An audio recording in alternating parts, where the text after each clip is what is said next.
गोविंद दामोदर माधवेति कृष्ण गोविंद हरे मुरारी हे नाथ नारायण वासुदेवा हे नाथ नारायण वासुदेव हे नाथ नारायण वासुदेव नाथ नारायण वासुदेवा हे नाथ नारायण वासुदेव। थोड़ा आप लोगों से भी सुन लेते हैं, आप लोग कितना अच्छा गाते हो कि नहीं। श्री कृष्ण गोविंद हरे मुरारी हे नाथ नारायण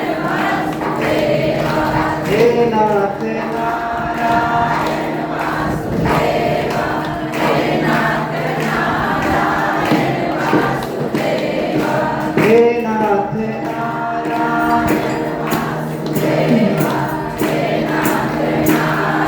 हे नाथ कृष्ण गोविंद हरे मुरारी हे नाथ नारायण वासुदेवा श्री कृष्ण गोविंद हरे मुरारी हे नाथ नारायण वासुदेवा श्री कृष्ण गोविंद हरे मुरारी हे नाथ नारायण वासुदेवा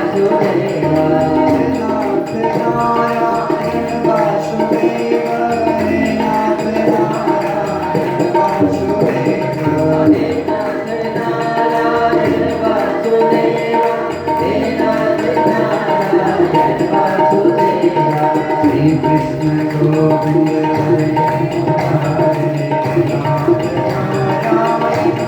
हरे मुरारी कृष्ण गोविंद हरे मुरारी हे नाथ नारायण वासुदेवा हे नाथ नारायण वासुदेवा हे नाथ नारायण वासुदेवा हे नाथ नारायण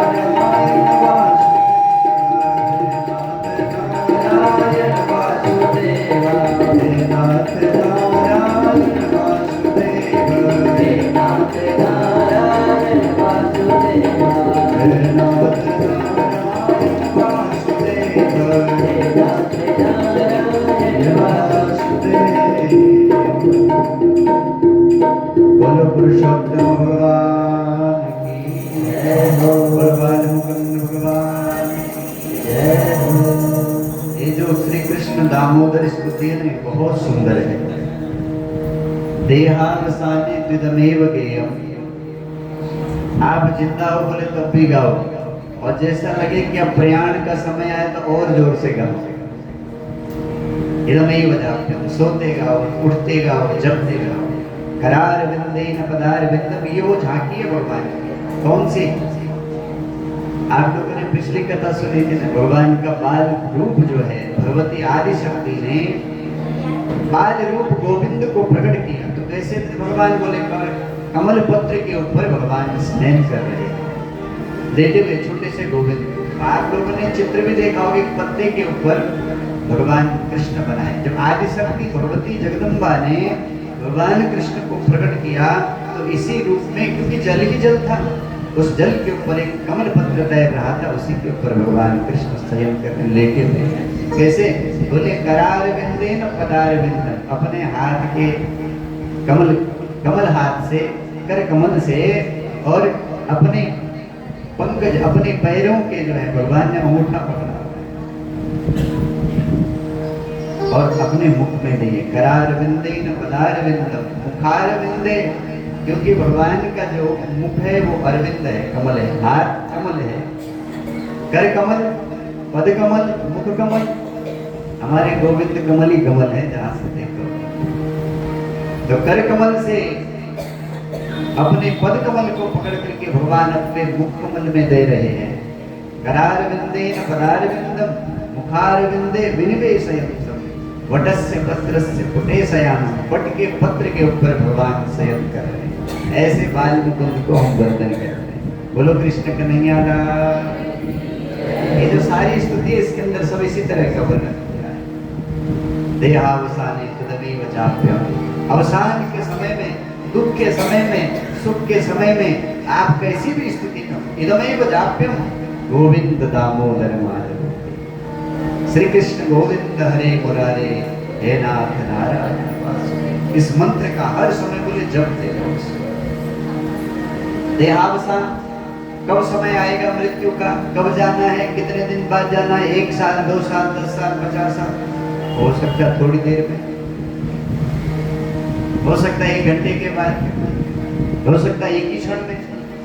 इसलिए इदमेव जाप्यम, कब तक जपना, बोले जपते रहो। भरोसा नहीं अंतिम क्षण कौन सा अंतिम क्षण हो जाए, क्या मालूम। आज अच्छे से कथा सुनी, कल सुनने आ पाए कि ना आ पाए, कल कथा सुना पाए कि ना सुना पाए। इसलिए इदमेव जाप्यम, बस जपते रहो, हर क्षण हर पल जपते रहो, बजते रहो, बजाते रहो, जपते रहो, जपाते रहो। पुरुषोत्तम मास, हम लोग 5 दिन तक भगवान पुरुषोत्तम की महिमा को श्रवण करेंगे। पुरुषोत्तम कौन है? जो पुरुषों में उत्तम है वही पुरुषोत्तम है, हमारे कृष्ण कन्हैया। ये जो महिमा है, ये नारदीय पुराण, श्रीमद् नारदीय पुराण के अंदर पुरुषोत्तम मास की महिमा गाई गई है। जो नारद पुराण है, श्रीमद् नारदीय पुराण के अंदर पुरुषोत्तम की महिमा को गाया गया है। उसी नारदीय पुराण का जो पुरुषोत्तम मास महात्म्य की कथा है 30 अध्यायों की, वो कथा हम 5 दिन में सुनेंगे। तो 5 दिन फिर भी बहुत है हमारे पास। कई लोग बोले पूरे महीने भर चलनी चाहिए, हमने कहा 1 दिन का कम से कम 8-10 हजार हॉल का खर्चा, तो महीने का तो लाखों में चले जाएगा। इसलिए 5 दिन में पूरी महिमा को सुनाएंगे। पिछली जो कथाएं हमने पुरुषोत्तम मास की थी, वो कोई कथा बीच में हुई, कोई बाद में हुई, एकदम विश्राम के समय पे, या महीना पूरा होने वाला कथा। तो इस बार भी जब कथा का विचार बना तो मन में आया कि शुरू में करें ना कथा, हमको तो महिमा सुनना है, महिमा की, मास की जो महिमा है वो जानना है। तो देखो, जाने बिनु होई न परितीति, बिनु परितीति होई नहीं प्रीति। जब तक आपको किसी चीज की प्रतीति नहीं होती, तब तक आप बता नहीं सकते कि ये चीज कैसी है। तो एक बार जब गर्म पानी के लोटे में हाथ रख के जल गया, तो दोबारा दूसरी बार देखोगे तो भाप से ही पता चलेगा कि नहीं कि गर्म है, हाथ नहीं लगाना। ऐसे ही जब तक आपको किसी चीज के बारे में पता ना हो, तब तक उससे प्रेम नहीं होता। और जिस दिन प्रेम हो गया तो तब तो कल्याण हो गया। लेकिन प्रेम जल्दी होता नहीं। हाँ, हमको बच्चों से प्रेम है, पत्नी से प्रेम है, पति से प्रेम है, पड़ोसी से प्रेम है, दुकानदारी से प्रेम है, चप्पल से प्रेम है, जूते से प्रेम है, छाता से प्रेम है, अपनी डंडी नहीं छोड़ता आदमी। और सबसे ज्यादा बोले मोबाइल से सबसे ज्यादा प्रेम है। पत्नी छूट जाए, पति छूट जाए, चल जाएगा, तो मोबाइल नहीं छोड़ना, प्राण निकल जाएगा। पुरुषोत्तम की महिमा है। आप जब तक जानेंगे नहीं कि इसकी महिमा क्या है, तब तक आप करेंगे नहीं। अपने को लगेगा महीना निकल गया ऐसे। इस महीने की पुरुषोत्तम मास आप सभी लोग वैसे जानते हैं। हमारी सुनीता जी तो पूरी मंडली के साथ तैयारी में लगे, बोले हम तो महाराज जी हमेशा आपके और हमारा साथ साथ लड़ाई चलती है। हमने कहा कैसे गाय की लड़ाई? बोले दिसंबर की कथा आती है, उस समय वो महीना शुरू हो जाता, तो उस समय भी हमको गौशाला में यहाँ जाना, तो हमको उधर भी करना, इधर भी करना, हमको तो डबल आप लोड डाल देते हो। और जैसे पुरुषोत्तम महीना शुरू हुआ, आपने यहाँ कथा उठा दी, हम तो सोते थे पूरे महीने के 30 चीजें इकट्ठा करना। मैंने कहा हमने कथा हमने थोड़ी ना उठाई, भगवान ने उठाई। हम तो निमित्त मात्र भव सभ्य सांचित। भगवान कृष्ण अर्जुन से कहते हैं, हे अर्जुन, भाई युद्ध लड़। अर्जुन कहता, अर्जुन डर गया, घबरा गया, कहता मुझसे नहीं होगा ये। अरे भगवान निकट करने वाला तू कहाँ होता है भाई? तेरी क्या ताकत है कि तू ये सबको मार सके? देख अर्जुन, भगवान ने अपना विराट रूप दिखा करके दिखाया कि जो सामने जिनका दिखाई दे रहे हैं सब मरे हुए, इनको भी पहले ही मार चुका हूं, और तुझे मैं केवल मध्य बना रहा हूँ, बीच में बना रहा हूँ। करने कराने वाला तू भगवान, सारी व्यवस्था उसके हाथ में है, और सब कुछ जो चल रहा है उसी के उससे चल रहा है। आप और हम भले कह सकें कि हम न करते ये चीज तो नहीं हो सकती, ये आप और हम सोच सकते हैं, पर सच कहें जगत में जो कुछ हो रहा है, करने कराने वाला केवल और केवल पुरुषोत्तम भगवान कृष्ण है, राम है, कृष्ण है, शिव है। यही कराने वाला है। इसलिए महिमा जो है वो जरूर जान लेना। ये पुरुषोत्तम महीना की जो महिमा अद्भुत है। देखो 12 महीना है और 12 महीने में आप अगर साइंस के हिसाब से ले जाएं तो ये 13 महीना क्यों है? अगर हमारे आध्यात्मिक दृष्टि से हम जाएं तो एक सामान्य सी कथा आती है कि भाई ना नीचे मरूं ना ऊपर मरूं, दिन में मरूं ना रात में मरूं। कौन बोला ऐसा? बोलो जल्दी, किस किस को पता है? हाँ? कौन बोला? सब कथाएं सुनते हैं ना, दिन में मरूं ना रात में। तो उसने ये भी तो बोला होगा तुमने जो 12 महीने बनाए हैं मधुमाधव, हर महीने का अलग अलग देवता है, हर महीने का स्वामी हर देवता है। तो उसने ये भी कह दिया कि मैं तुम्हारे महीने में नहीं, मतलब भगवान ने कहा 1 महीना हम एक्स्ट्रा बनाना है, 1 महीना और लेंगे। या आप ऐसे समझो 365 दिन का साल होता है ना, सूर्य की जो गति है उसके हिसाब से देखेंगे तो 365 दिन, और चंद्र गति से आप देखेंगे तो 354 दिन ही होते हैं। तो इन दोनों के बीच में कितने दिन का डिस्टेंस हो गया? कितना दिन के अंतर हो जा रहा है उसमें? 11 दिन का अंतर हो जाता है। ऐसे 11 दिन जब बढ़ते हैं तो 32 के ऊपर जब महीने निकल जाते हैं तो फिर 1 महीना एक्स्ट्रा हो जाता है, अधिक हो जाता है। भगवान ने आपके ऊपर कृपा की है कि नहीं की? विचार करो, अगर साल के केवल 12 ही महीने होते तो 12 महीने में जितना भजन पूजन हो रहा है उतना ही होता, पर उन 12 महीनों में 1 महीना और ज्यादा बना दिया ताकि आप ज्यादा भजन कर सको, आप ज्यादा पुण्य कर सको, आप ज्यादा दान कर सको, आप ज्यादा भजन कर सको, आप ज्यादा कीर्तन कर सको, आप ज्यादा पूजन कर सको, आप ज्यादा सुख कर्म कर सको। इसके लिए 1 महीना अधिक लगता है। या ऐसा समझिए जो 12 महीने आपको दिए भगवान ने, आपको धंधा करना, नौकरी करना, अपने कार्य करना, जगत के सारे व्यवहार उसमें पूरी तरह से हम निभाते हैं। मुश्किल से 1 घंटा आधा घंटा कथा के लिए निकाल पाते हैं, पर ऐसा समझो मस्त गर्मी का टाइम है, बच्चों की छुट्टियां हैं, भगवान ने बढ़ा के मई में इस बार ये महीना आया कि 1 महीना है, बच्चों से भी फुर्सत है, और पति को समझा देना कि भाई इस बार तो एडजस्ट कर लो थोड़ा, 7 बजे तक छुट्टी हो जाएगी, इसके बाद हम आ ही जाएंगे। ये कृपा है भगवान की। 1 महीना आपको एक्स्ट्रा इसलिए दिया है कि आप इस एक्स्ट्रा महीने में, इस अधिक मास में अधिक पुण्य कमा सकें, इसलिए दिया है। और मैं तो आप सबको बार बार प्रणाम करता हूँ, क्योंकि बंबई में सब चलते फिरते दौड़ते भागते वाले हैं, चाहे स्त्री हो चाहे पुरुष, किसी को फुर्सत नहीं है यहाँ। और फिर इतनी गर्मी में आप लोग बाहर निकले, उसके लिए आप लोगों को बार बार मैं धन्यवाद ही देता हूँ। आप जानते हैं कि इस मास की महिमा क्या है, इसीलिए आप निकल के आए। आपको पता है यहाँ पे भजन होगा, आपको पता है यहाँ पे भगवान नाम स्मरण होगा, आप जानते हैं कि यहाँ पर फिर बैठ करके हमें भगवान की कथा श्रवण करने को मिलेगी, जिसका फल अधिक होगा। जो हम 5 दिन तक यहाँ बैठ करके सुनेंगे उसका फल अधिक होने वाला है। इसलिए हम लोग, कई लोग तो, जगदीश जी का फोन आया कि आप 3:45 हो गया, आप आए नहीं अभी तक। हमने कहा आ रहे हैं, बस पहुंच रहे, हमारा जो समय हम अपने समय पे रहेंगे, अपने समय से अतिक्रमण नहीं करेंगे। बोले लोग तो यहाँ पे आने लगे, ऐसा ये आपके कथा के प्रति प्रेम है, ये भगवान के प्रति आपकी निष्ठा है। बस यही निष्ठा जीवन में कृपा करती है, यही विश्वास जो है यही कृपा करती है, बाकी कोई अलग चीज नहीं है। यही आपका जो विश्वास है भगवान में, यही इसी से भगवान की कृपा होती है।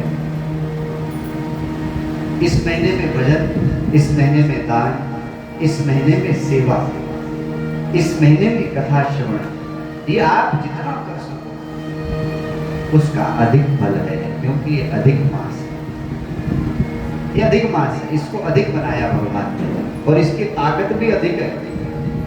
अन्य महीनों की जो समता है, जो बल है, उन महीनों के बल से अधिक मास, पुरुषोत्तम मास का बल अधिक है, ज्यादा है, इसका क्षमता अधिक है। आपने एक जब किया तो ऐसा समझो उसका अनंत गुणा आपको फल मिलेगा। एक बार स्मरण किया भजन किया, कीर्तन किया तो उसका फल अधिक है। कितना अधिक है? बोले अधिक से अधिक है। जितने अन्य महीनों में 12 महीने में जो फल मिलता है उससे अधिक है। आप ही लगा लो। हरे कोटि अपराध, राम नाम केवल एक बार बोल दो तो कोटि अपराध खत्म हो जाते हैं। एक बार भगवान शंकर बोले पार्वती आओ कथा सुनाते। बोले अभी इतनी फुर्सत नहीं है, तो ये है मैं तो हमेशा विष्णु सहस्त्र नाम तत्तुल्यम राम नाम बराबर। भगवती बोली हम तो रोज विष्णु सहस्त्र नाम करते हैं, पहले वो करेंगे उसके बाद। भगवान शंकर बोले सहस्त्र नाम तत्तुल्यम राम नाम बराबर। हे देवी केवल एक बार तू राम नाम बोल दे तो 1000 नाम के बराबर होता है। ऐसे ही पुरुषोत्तम मास में, अन्य मास में तो 1000 बराबर हो ही गया, पर पुरुषोत्तम मास में की भी पूजा, पुरुषोत्तम मास में किया हुआ श्रवण और पुरुषोत्तम मास में की भी कथा का भजन, श्रवण, कीर्तन, मनन, निधिध्यासन, इसका 1000 में लाख गुना फल है। बोलो कृष्ण कन्हैया। इसलिए हमने सोचा कि इसको शुरू में महीने जैसे स्टार्ट होता है वैसे इसको करें ताकि लोगों को इसके बारे में पता चले और लोग इस विधि से भगवान, आज पहला ही दिन है लेकिन, और पहला दिन संकल्प का है। ऐसे ही इस महीने का जब स्टार्ट होता है, आज पहला दिन आप घर जाकर भी ये विधि कर सकते हैं। घर में एक कलश बना के रखना है आपको।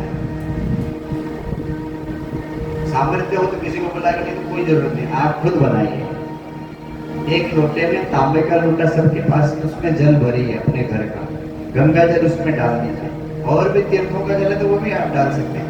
गंगा जल नहीं है तो कोई दिक्कत नहीं, जो घर का जल है उसको भरो और मन में कामना करो, गंगे यमुने सरस्वती कावेरी कृष्णा, इन सब का स्मरण करो कि आप इस जल में आके विराज। इतना करने से सब नदियां उसके अंदर विराजमान।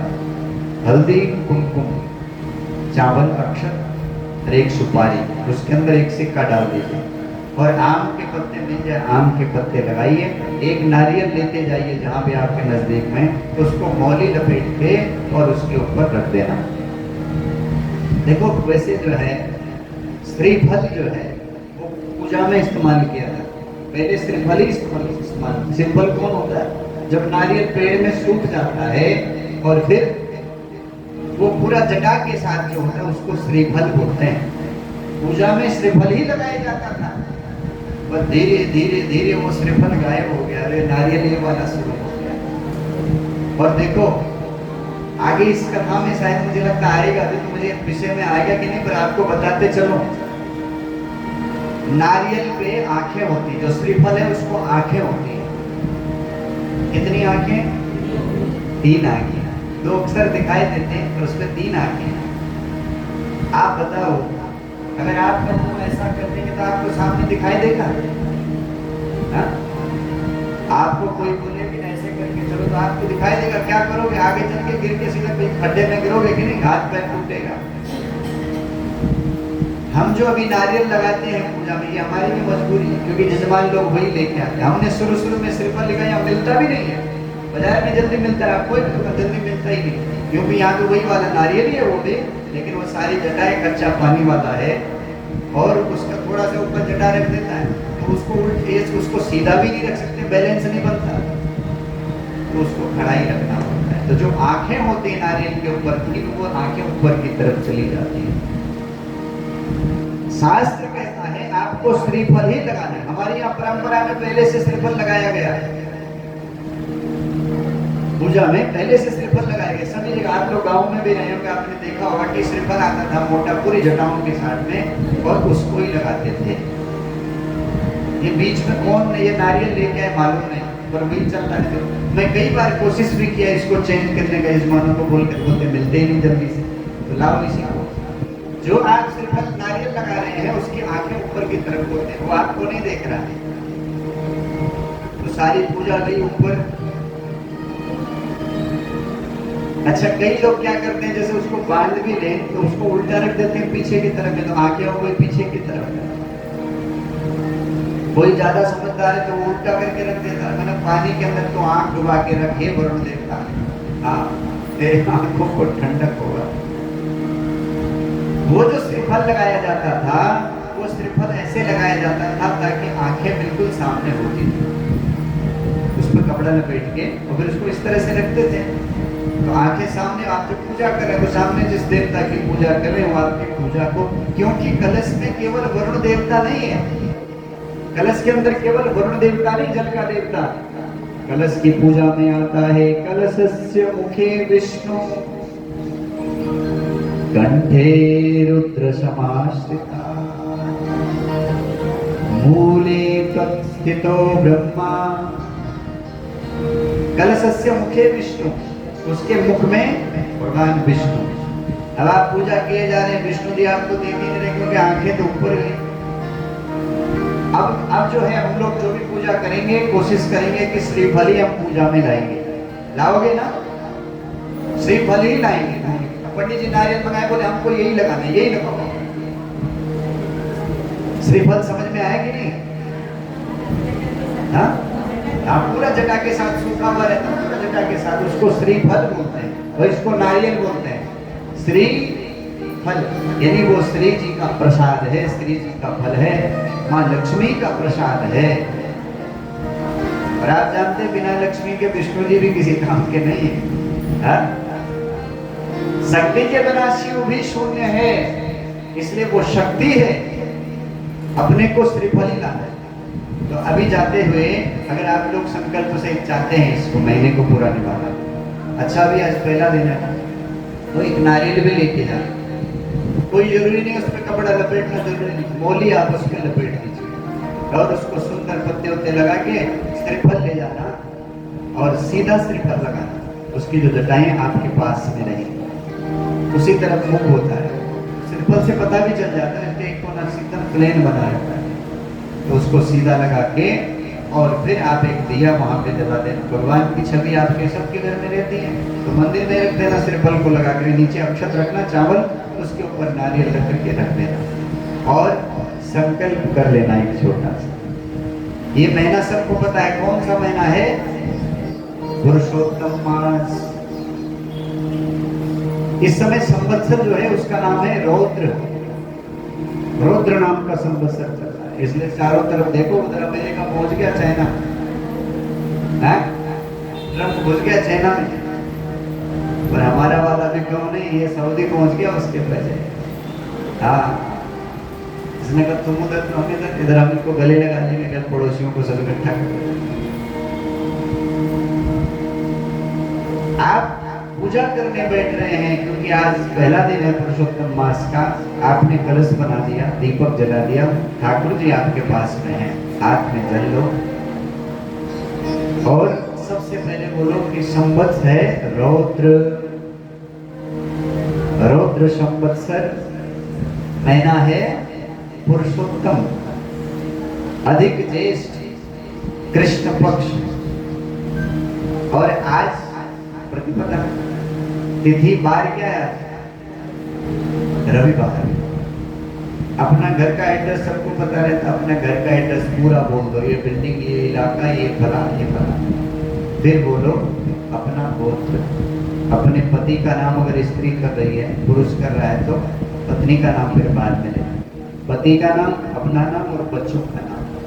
जो भी आपकी कामना है, चाहे धन की कामना है, रोग हो गया, ऋण हो गया, कर्जा हो, कुछ भी जो भी कामना है वो संकल्प में बोलो कि हे प्रभु, ये पुरुषोत्तम महीने में मैं पुरुषोत्तम मास की कथा भी सुन रही हूँ और साथ में इस महीने आपका पूजन जप करूंगी, नमो भगवते वासुदेवाय जप करो महीना, इस मंत्र का यथाशक्ति जप करूंगी और जितना हो सके उपवास करूंगी, आप प्रसन्न होके मेरी मनोकामना पूर्ण करना।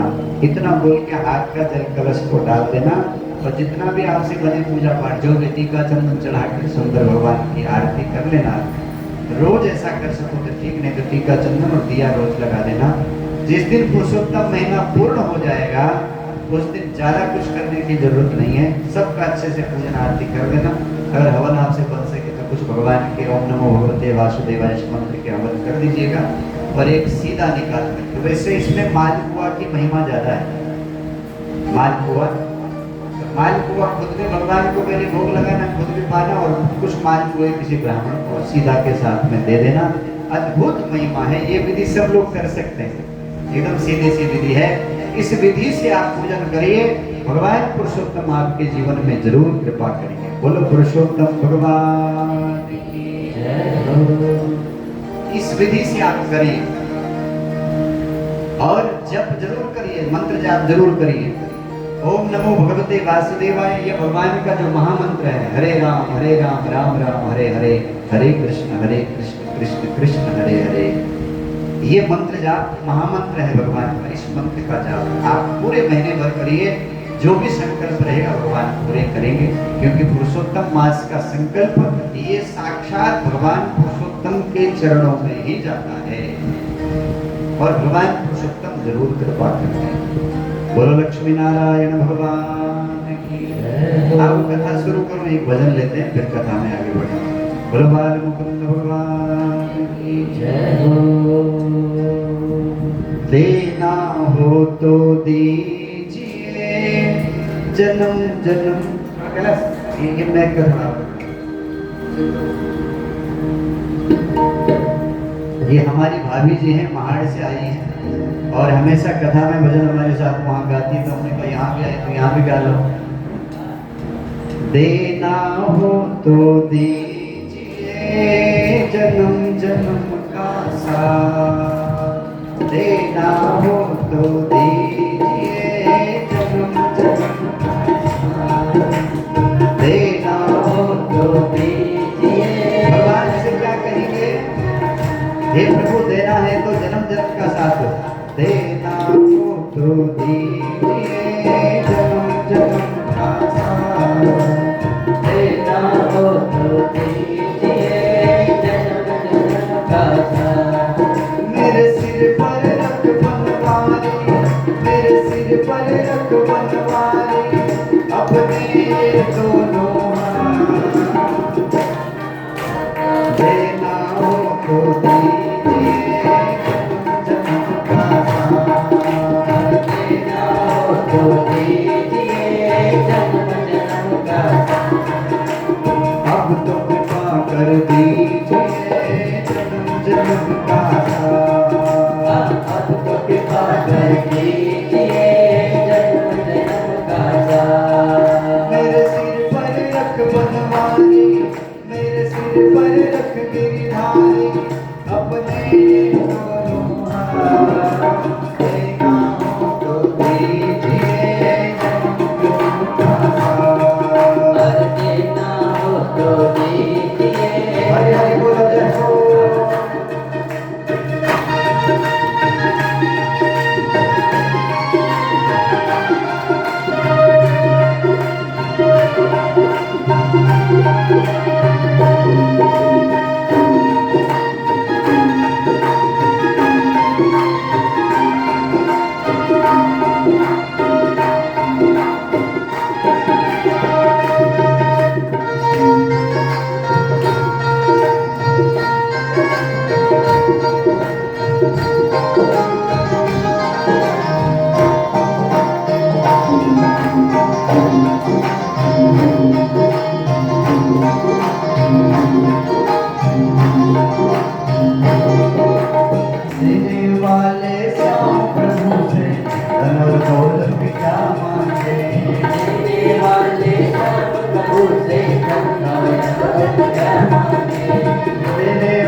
दौलत से महंगी है।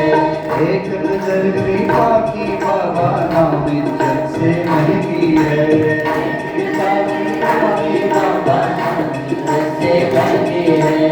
एक नजर कृपा की बाबा नाम और इज्जत से ज्यादा है। नाम इज्जत से महंगी है। मेरे दिल में तमन्ना यही है, मेरे दिल में तमन्ना यही है, कर सेवा तेरे दिल रात। तो दीजिए जन्म का साथ, तो दीजिए जन्म का साथ। मेरे सिर पर रख गिरधारी, मेरे सिर पर रख गिरधारी, मेरे सिर पर रख बनवारी, मेरे सिर पर रख बनवारी। अपने दोनों हाथ देना हो तो दीजिए जन्म का साथ। आप देना हो तो दीजिए जन्म का साथ।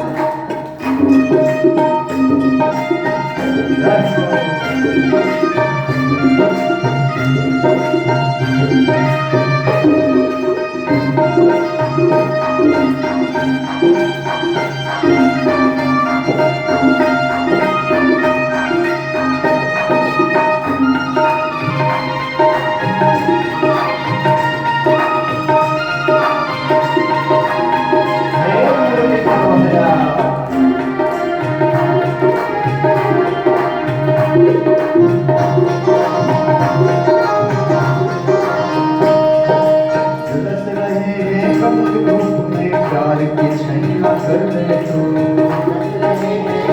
धूप में प्यार की छैया कर दे तू। झुलस रहे हैं कमल धूप में प्यार की छैया कर दे तू। धूप में प्यार की छैया कर दे तू। इन माझी के नाम छैना पतवार पकड़ दे तू। पतवार पकड़ दे तू। माझी के नाम छैना पतवार पकड़ दे तू। मांझी के नाव चले ना पतवार पकड़ दे तू। मेरा रास्ता रोशन कर दे, मेरा रास्ता रोशन कर दे, चाहे अंधियारी रात।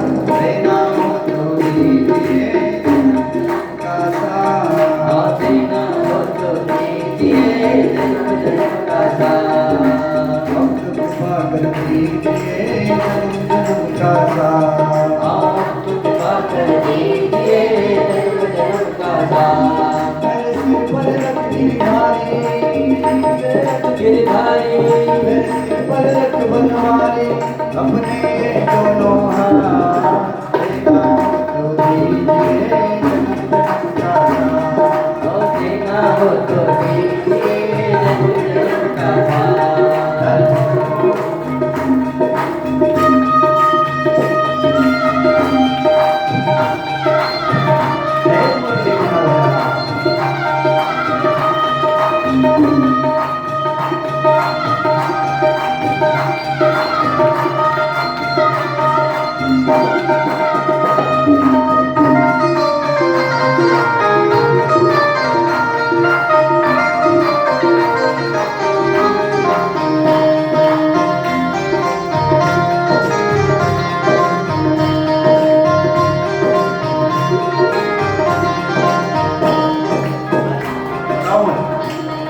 अपने शरणागत को अपने गले लगाते हो।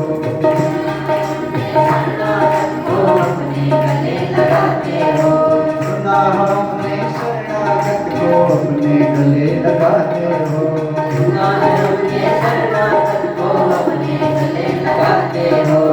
ऐसा हमने क्या मांगा जो देने से घबराते हो। ऐसा हमने क्या मांगा जो देने से घबराते हो। ऐसा हमने क्या मांगा जो देने से घबराते हो। ऐसा हमने क्या मांगा जो देने से घबराते हो। चाहे सुख में रखिया तुमने, चाहे सुख में रखिया तुमने, बस होती रहे मुलाकात। देना हो तो दीजिए जन्म का साथ। देना हो तो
राम, जय जय श्री राम।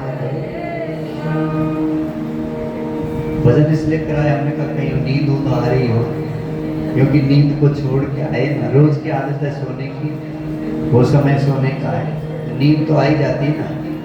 तो वैसे भी मस्त गर्मी है तो इसमें तो ज़्यादा नींद आने वाली है, इसलिए हमने कहा पहले भजन करके हिला दें आप लोगों की, कोई अगल बगल में भी सो रहा हो तो वो भी चल जाए। तो हम लोग पुरुषोत्तम की महिमा सुनने हैं। श्री गणेशाय नमः, श्री गुरुभ्यो नमः, श्री गोपी जन वल्लभाय नमः। वंदे वंदारु मंदारम वृंदावन विनोदिनम, वृंदावन कलानाथम, पुरुषोत्तम अद्भुतम। ये मंगलाचरण है पुरुषोत्तम मास महात्म्य की कथा का। नारद पुराण के, नारदीय पुराण के अंदर जो महिमा आई है उसका ये मंगलाचरण है। वंदे वंदारु मंदारम, भगवान पुरुषोत्तम जो है वो कल्प वृक्ष है। कल्प वृक्ष आप लोग सब जानते हैं। कल्प वृक्ष के नीचे अगर कोई अनजान आदमी भी बैठ जाए और उसके मन में आ जाए कि मेरे को स्वर्ग मिल जाए, तो कल्प वृक्ष से तो तत्क्षण स्वर्ग पहुंचा देता है, जिसको उसकी महिमा भी पता नहीं है। भगवान पुरुषोत्तम कल्प वृक्ष जैसे है। वंदे मंदार मंदारम, उसी कल्प वृक्ष के समान है, जिसके नीचे बैठ के आप जो कामना करते हैं वो कामना पूरी होती है। ऐसे ही भगवान पुरुषोत्तम की शरण में आने मात्र से जिस कामना से आप आते हैं वो कामना पूरी हो जाती है। यानी आप लोग जितने भी आए तो पक्का है कि आप जिस कामना लेकर के आए वो कामना पूरी होने वाली है। ये पहला सूत्र ये मंगलाचरण कह रहा है। वंदे वंदार मंदारम निंद्रानंद गंधर्व, ऐसे हमारे पुरुषोत्तम जो हर कामना को पूर्ण करने वाले हैं। जिन पुरुषोत्तम के वृंदावन में आने से उस वन की शोभा बढ़ गई। वृंदावन कलानाथम, जिस पुरुषोत्तम के वृंदावन में आने से उस वन की महिमा अत्यधिक बन गई है। इसीलिए तो मृदुलता की देवी जो साक्षात लक्ष्मी है वो भी वृंदावन में लौटती रहती है। सारे देवता वृंदावन में घूमते रहते हैं। भगवान पुरुषोत्तम के आने से वृंदावन की महिमा बढ़ गई। वृंदावन कलानाथम पुरुषोत्तम अद्भुतम, ऐसे अद्भुत पुरुषोत्तम को वंदे हम सब वंदना करते हैं। बोलो पुरुषोत्तम भगवान। मंगलाचरण ने भगवान कृष्ण के शुरू भगवान कृष्ण से ही शुरू किया। अन्य पुराणों में आपने देखा होगा कहीं किसी से शुरू करेंगे। पुरुषोत्तम मास की महिमा को पुरुषोत्तम की वंदना से ही शुरू किया। भगवान कृष्ण को वंदन करके ही शुरू किया। वो कृष्ण कैसे? बोले कल्प वृक्ष जैसे। उनकी शरण में जाने से क्या होता है? बोले जैसे जो मांग लेते हैं वो मिल जाता है। वो पुरुषोत्तम कैसे? बोले वो पुरुषोत्तम वो है जो अपने गोलोक से निकल करके जिस वृंदावन में आए तो वृंदावन की शोभा भी गोलोक से अधिक हो गई। ऐसे वो पुरुषोत्तम है और ऐसे पुरुषोत्तम की हम सब महिमा सुनने जा रहे हैं। बोलो पुरुषोत्तम भगवान। नारायणं नमस्कृत्य नरं चैव नरोत्तमं देवीं सरस्वतीं व्यासं ततो जयमुदीरये। एक परंपरा है, कोई शास्त्र की कथा हो रही हो, कोई भी कथा हो रही हो, पुराण की कथा हो रही हो, संत लोग कहीं भी कथा करते हैं, ज्ञानी जन कहीं भी कथा करते हैं तो नर नारायण की जयकार, भगवती सरस्वती की जयकार, गणेश जी की जयकार, इन सब की जयकार करके ही कथा को शुरू करना चाहिए। ऐसा ये मंगलाचरण का दूसरा मंत्र कहता है, ततो जय मुदीरये। आप भगवान की जय करते हैं तो भगवान की जय तो होती है, पर भगवान की जय के साथ साथ में आपकी भी जय होती है। जीवन में जो आपको पराजय करा रहा है, जब आप भगवान के नाम को भूलते हैं, जयकार करते हैं, तो आपकी जो पराजय होने वाली है वो निकल के आपकी जयकार हो जाती है, आपकी जय जय हो जाती है। जयकार समझते हैं? हाँ? जयकार का मतलब क्या है? जयकार का मतलब सब जगह उसका नाम चल रहा, ये तो जयकार है, उसकी बोलते ना, उसकी जय जय हो रही है। जय जय का मतलब क्या है? सर्वत्र नाम हो रहा है, जिसके मुंह में देखो उसका नाम है, यही तो जयकार है। आप ईश्वर की जय करते हैं, शास्त्रकार कहता है भगवान के जय से आपकी विजय होती है, आपकी जयकार होती है। इसलिए नारायणं नमस्कृत्य, शास्त्रकार कहता है कि भगवान नारायण को हम वंदन करते हैं। नरं चैव नरोत्तमं, पहले नारायण को वंदन किया, फिर नर नारायण को वंदन किया। अलग अलग क्यों किया भाई? एक ही बार हो गया था? बोले जो वो साक्षात नारायण है, वो भी तो दूसरे बार नारायण बन के आया, नर नारायण बन के आया। जो साक्षात नारायण परब्रह्म परमात्मा है, वो तप करने के लिए बद्रिक आश्रम में नर नारायण के रूप, उनके साथ में आपने देवी भागवत की कथा सुनी है, उनके साथ युद्ध हुआ। वो नारायण तपस्या करने के लिए बद्रिक आश्रम में आते हैं, आगे आता भी इसमें शायद वर्णन में।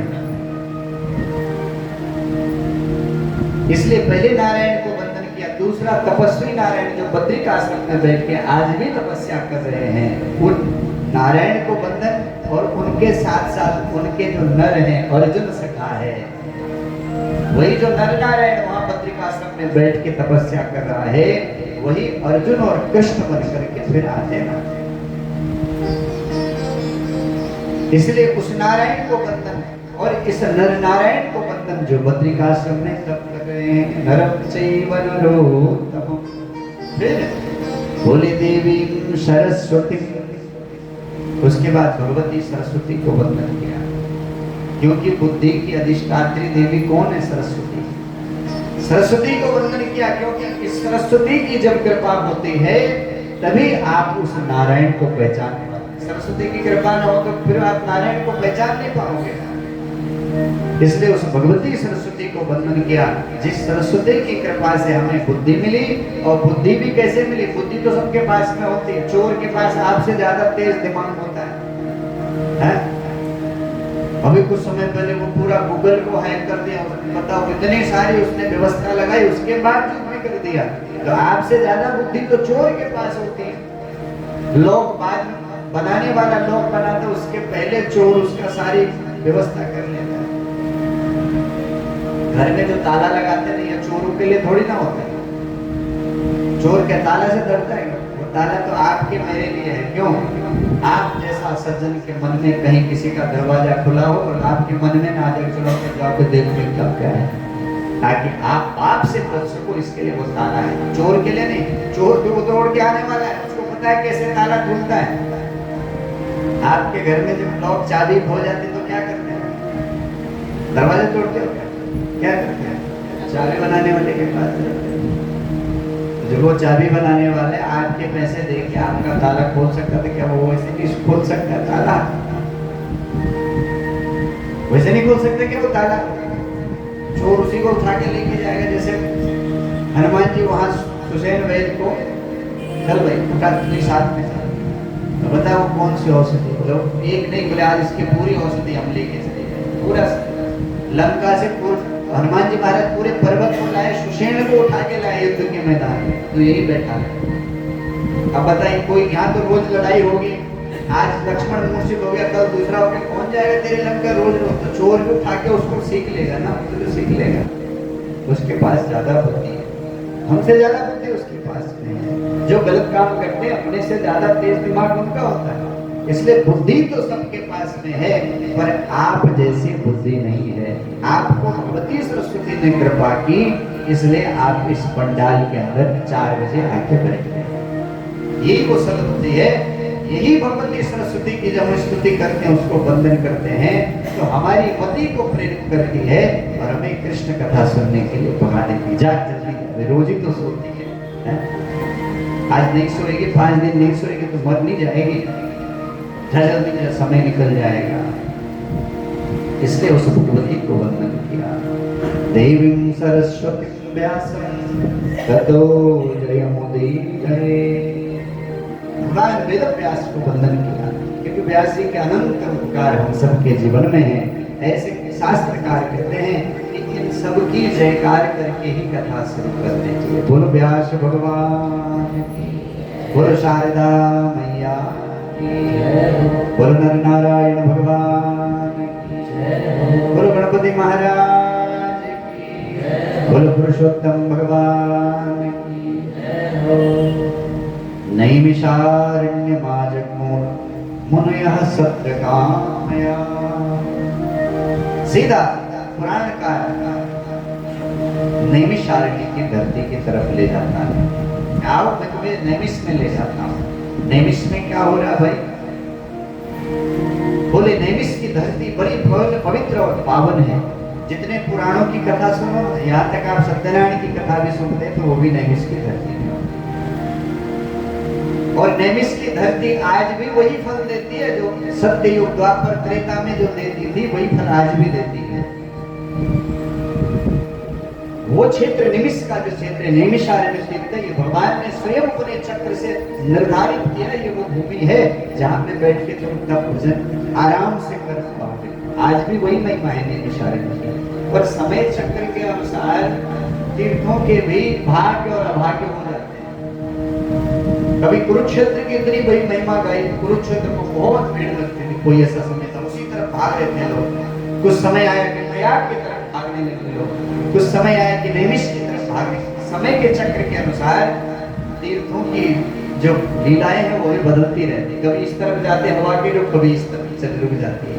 अभी सब जैसे बागेश्वर वाले बाबा के पीछे पड़े, कुछ दिन पहले वो प्रदीप पंडित जी के पीछे चल रहे, उसके पहले वो देवकी नंदन के पीछे। तो हवा लोग जिस तरफ ले तो उधर ही भागने लगते हैं। कुछ मिला नहीं तो बोले इसको छोड़ो, इसकी तरफ जाओ। तो जहाँ आप चले जाते हैं वही तीर्थ बन जाता है। जहाँ जनता जाए साए वही मंदिर बन जाता है। अगर मंदिर में कोई न जाए तो भगवान को कौन पूछेगा? बताओ। इस कथा में कोई ना आए तो इस कथा को कौन पूछने वाला है? आपसे मंदिर बनता है, आपसे तीर्थ बनता है, आपसे सब कुछ बनता है। आप ही हो जो सब कुछ करने वाले हो। इसलिए वक्ता से श्रोता की महिमा ज्यादा बताई गई।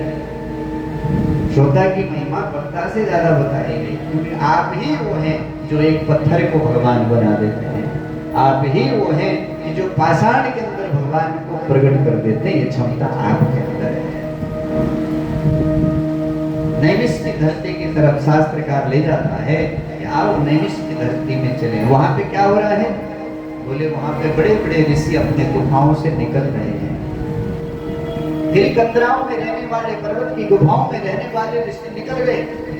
कोई बद्रिकाश्रम से, कोई केदारेश्वर से, कोई हरिद्वार से, कोई ऋषिकेश से। जितने बड़े बड़े तपस्वी मुनि हैं वो निकले हैं कहाँ? बोले नैमिष की धरती के लिए। शास्त्रकार से पूछा कौन है? कौन है वो तपस्वी जो सबसे पहले निकला? बोले असितो दैवलः पैलः सुमंतो पिप्पलायनः सुमतिर्काश्यपश्चैव जाबाली भृगुरंगिरा। देखो इसमें श्लोक खूब आएंगे, मंत्र खूब आएंगे, क्योंकि महिमा को सुनेंगे तो एक एक श्लोक सुनेंगे, उसका अर्थ को सुनेंगे, तभी आपको इसकी महिमा समझ में आएगी। कथा भी होगी और हम कोशिश करेंगे कि अधिक से अधिक श्लोकों के अर्थों के साथ हम लोग चल सकें। कौन निकला? बोले जाबाली, कश्यप, जमदग्नि, अगस्त्य ऋषि, कात्यायन, रथितर, ऋभु, हरेभ्य, कपिल, सिद्ध कपिल भगवान, जो मां को ज्ञान दे करके उत्तर दिशा की ओर चले गए थे, आज वो भी निकले। अत्रिर बभ्रुर्सितः शक्तिर् बुधो वैधायनो वसु अपनी गुफा से निकल करके चल पड़े हैं। विशालाख्यो विष्णुवर्धो जर्दरो जय जंगमो पार पारस्दरस्यो पूरो महाकायोथ जैमिनी ऋषि, भरद्वाज ऋषि, पराशर ऋषि जो भगवान वेद व्यास के पिताश्री हैं, सुखदेव जी के बाबा, वो पराशर ऋषि भी आज अपनी गुफा से निकला। कैसे? बोले कोई कुछ खाता ही नहीं है, तो कोई बहुत सारे फल का आसन लेता है, कोई केवल वायु पी करके रहता है। उग्रशीलो जलराशि पिंगलो त्रिभुज तथा, बड़े बड़े ऋषि हैं जिनके ऐसे नाम बताए। उग्रशील, जिसका शील उग्र है वो है उग्रशील। शील मतलब जिसके अंदर सरलता है, शांतता है, वो उग्रशील ऋषि होता है। महाबाहु, एक बार दुर्धर, पिंगल, ये सारे ऋषि निकले हैं। लोकानुग्रह कर्तारः परोपकृतशालिनः। किसी ने पूछ लिया ये ऋषि हैं, ये संत हैं, ये महात्मा हैं, ये कौन है? बोले यही तो संत हैं। क्यों निकले? बोले जगत के कल्याण के लिए। देखो, अगर आपसे कोई पूछे संत की परिभाषा क्या है, आप क्या कहेंगे कि संत आप किसको कहें? संत की सरल से सरल परिभाषा क्या हो सकती है? लाल कपड़ा, गेरुआ कपड़ा, या सफेद कपड़ा, या पीला कपड़ा, या बाल में लगा हुआ त्रिपुंड, या गले में पड़ी हुई रुद्राक्ष, तुलसी की माला, चंदन की माला। आप कैसे पहचाने कि संत कौन है? हमको पता कैसे चले कि संत कौन है? आज हम लोग भ्रमित हो रहे हैं। थोड़ा टीका, चंदन, अच्छे कपड़े, माला वाला, आज ज्यादा आडंबर करने वाले इस तरह से घूमते हैं, और हम लोग उसी के छलावे में आके बाद में भटकते रहते हैं। संत की कोई विशेष वेशभूषा नहीं होती है। ऐसा नहीं कि वो तिलक लगा के ही होगा वही संत हो सकता है, बिना तिलक के भी संत हो सकता है, बिना कंठी माला के भी संत हो सकता है। संत की सबसे सरल परिभाषा क्या है? शास्त्रकार कहता है संत सरल चित्त जगत हित। ये परिभाषा इतनी सी बस है। संत कौन है? बोले जिसका चित्त सरल है वही संत है।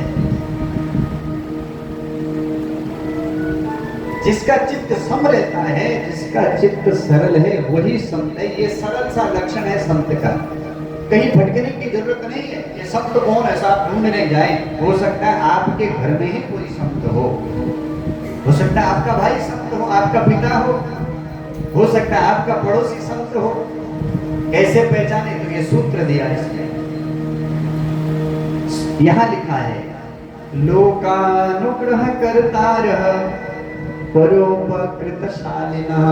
संत का लक्षण क्या है? बोले लोकानुग्रह करता, जो संसार के ऊपर अनुग्रह करता है, कृपा करता है, अनुग्रह करता है, जो सबके हित की सोचता है, जो सबकी भले की सोचता है, जो संसार के प्रत्येक जीव के ऊपर करुणा करता है, जो संसार के प्रत्येक जीव की हित की बात सोचता है। एक लक्षण संत का ये है, लोकानुग्रह करता रह। दूसरा परोपकृतशालिनः, जो परोपकार करता है। व्यास जी ने 18 पुराण बनाए। आप में से कितने लोग हैं जिन्होंने 18 पुराणों की कथा सुनी है? जरा हाथ खड़े करो। 18 पुराण किसी ने सुने क्या? पूरे के पूरे सुने? किसी ने नहीं सुने। विशेष करके आज के समय में अब हम लोग 4-4 कथाएं हर साल करते हैं। 4 कथा सबको होता है, राम कथा, शिव कथा, देवी कथा, भागवत कथा। पर बाकी जो कथाएं, जो पुराण हैं, जो उपपुराण हैं, जो उपनिषद हैं, जो शास्त्र हैं, कहाँ हम पढ़ पाए, कहाँ हम इनको सुन पाए? किसी ने व्यास जी से कहा, व्यास जी आपने 18 पुराण तो बना दिए, पर हमारे पास इतना समय न हो, किसी के पास में 18 पुराण बनने का, तो 18 पुराणों का कोई सार भी बनाया आपने? ये जो गीता सार चलता है ना आजकल, जो आपके कैलेंडर के अंदर गीता सार लिखा है, ये गीता का सार नहीं है। गीता पढ़ के देखिए साहब, गीता का सार क्या है? वो जो कैलेंडर के नीचे लिखा है, क्या लिखा है उसमें? जो हो रहा है, जो होगा वो भी देखा जाएगा। अरे भाई क्यों देखा? भगवान तो अर्जुन से कहते हैं अर्जुन लड़ना पड़ेगा तुझे। उस सार में लिखा है कहीं ऐसा? जो हुआ अच्छा हुआ, जो होगा अच्छा होगा। अरे वो तो सबको पता है जो होगा अच्छा होगा, जो होने वाला वो भी अच्छा ही होगा। कृत निश्चय, गीता में भगवान कहते हैं अर्जुन को तुझे निश्चय करना पड़ेगा, तुझे युद्ध करना पड़ेगा, तुझे लड़ना पड़ेगा भाई, तुझे निश्चय करना पड़ेगा, तुझे लड़ना पड़ेगा। तू सोचेगा कि बैठे बैठे जो होगा सो होगा, जो होने वाला जो भी होगा तू बैठा ही रहेगा, तो इससे काम नहीं चलने वाला। काम तो तुझको करना पड़ेगा। व्यास जी कहते हैं अगर कोई मुझसे पूछे कि 18 पुराणों का सार क्या है, क्योंकि 18 पुराण तो कोई पढ़ नहीं सकता है, सुन भी नहीं सकता है। अष्टादश पुराणेषु व्यासस्य वचनद्वयम् परोपकार पुण्याय पापाय पुरपीडनम्। हमने दरी की व्यवस्था नहीं करी थी आज, हम सोचे आज पहला दिन है कि देख लेंगे कल से। आप लोग पहले दिन ही फुल हो गए हॉल में। अभी हम सुनीता जी से बोल रहे थे कि इस बार ऐसे करते हैं कि गर्मी का दिन है, लोग कम निकलेंगे तो नीचे नहीं कुर्सियों में बिठा देंगे। पर अभी आप लोग पहले दिन इतने आए तो कल से और संख्या बढ़ेगी, तो मुझे लगता है दरी की व्यवस्था जो है वो नीचे करनी पड़ेगी। जो लोग नीचे बैठ सकते हैं वो बैठ ही रहे, बैठ ही रहे। बोलो कृष्ण कन्हैया लाल की जय। अष्टादश पुराणेषु व्यासस्य वचनद्वयम्। भगवान वेद व्यास से किसी ने कहा कि 18 पुराणों का सार क्या है? बोले परोपकार। किसके लिए? बोले पुण्य आए। इससे क्या होगा? बोले पापाय पुरपीडनम्। 18 पुराणों का सार केवल इतना है, परोपकार करो। 18 पुराण यही कहते हैं अगर आप परोपकारी हैं तो आपका हित करने के लिए फिर आपको कहीं और भटकने की जरूरत नहीं। आप जहां हो, जैसी स्थिति में हो, आपका हित अपने आप ही भगवान कर देंगे।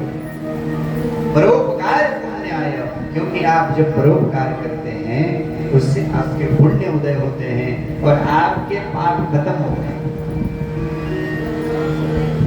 हम लोगों का क्या है, कई बार ऐसा कि पानी पिलाना है तो हम लोगों को जब तक पानी नहीं पिलाएंगे किसी को तब तक चैन नहीं आएगा। भाई दूसरी सेवा मिल ले तो उसको कर लेना, कोई जरूरी नहीं कि पानी ही पिलाने से। आज हर कोई अपनी बोतल लेके चलता है, आदमी समझदार हो गया। आपको जो सेवा जहां मिल रही उसी सेवा में लग जाओ। ऐसे नहीं कि पानी ही पिलाना है तभी हमको शांति मिलेगी। साहब गुरुजी ने कहा था चेलों से, बेटा परोपकार करना चाहिए, सेवा करनी चाहिए। और चेला सोए क्या सेवा करो, क्या सेवा करो, क्या सेवा करो। वो रोड के किनारे खड़ा था, सोचता क्या सेवा करो। तो एक आदमी खड़ा था रोड, उसने सोचा शायद ये पार जाना चाहता होगा, बेचारा जा नहीं सकता, मैं इसको पार करूं। हाथ पकड़ा, बोले आओ पार। अरे उसने कहा पार बार कुछ नहीं। अरे बोले हम सेवा करना चाहते हैं, आप कैसी बात करते हो? अरे बोले हमको पार नहीं करना। भैया तो यहाँ पे क्यों खड़े हो? अरे बोले मैं क्यों खड़ा हूँ, तुझे क्या दिक्कत है? मैं खड़ा हूँ तो रहने दो। बोले नहीं, गुरुजी ने कहा परोपकार करना, हम तुमको पार करके छोड़े। जबरदस्ती इस पार से उठा के उस पार ले गया। तब तक दूसरा चेला आ गया, गुरुजी से सुना था कि सेवा करना। उसने कहा तूने कुछ सेवा किया? बोले हाँ किया। हम तो गुरुजी से कहेंगे कि हमने एक आदमी को पार लगाया इस पार से उस पार। तो बोले वो आदमी क्या? बोले उस पार खड़ा है। तो बोले हम उसको इस पार करा दें। ये सेवा नहीं है। गुरुजी ने पूछा क्या किया? तो सेवा हुआ कि बोले हाँ गुरुजी पार सेवा की। क्या किया? बोले एक व्यक्ति रोड के किनारे खड़ा था बेचारा, हमने उसका हाथ पकड़ के रोड के पल्ली पार किया। गुरुजी ने कहा बड़ा अच्छा काम किया, पर बेटा ये बताओ वो पार जाना चाहता कि नहीं? बोले गुरुजी वो नहीं जाना चाहता। तो जबरदस्ती उन्होंने पार किया। मूर्ख है, कोई सेवा तो जबरदस्ती है। सेवा वो है जिस सेवा से आपका मन प्रसन्न हो जाए। पानी ही पिलाना ऐसा नहीं है। हाँ, कहीं पे प्यासा लग रहा है तो पिला दीजिए। जबरदस्ती आपको हम तो आज दान करेंगे, आज निर्जला एकादशी, आपको पानी पीना पड़ेगा, बंदूक कान में रखा दीजिए, पी पानी। ये सेवा नहीं है, जबरदस्ती, इसका कोई फल नहीं मिलता है। जहां आपको सेवा का मौका मिले, जिस रूप में मिले, पूजा के, भजन के, पानी के, अन्न के, जल के, वस्त्र के, जहां पे ऐसा नहीं है कि किसी चीज को करना है। हम लोग लकीर के फकीर हैं,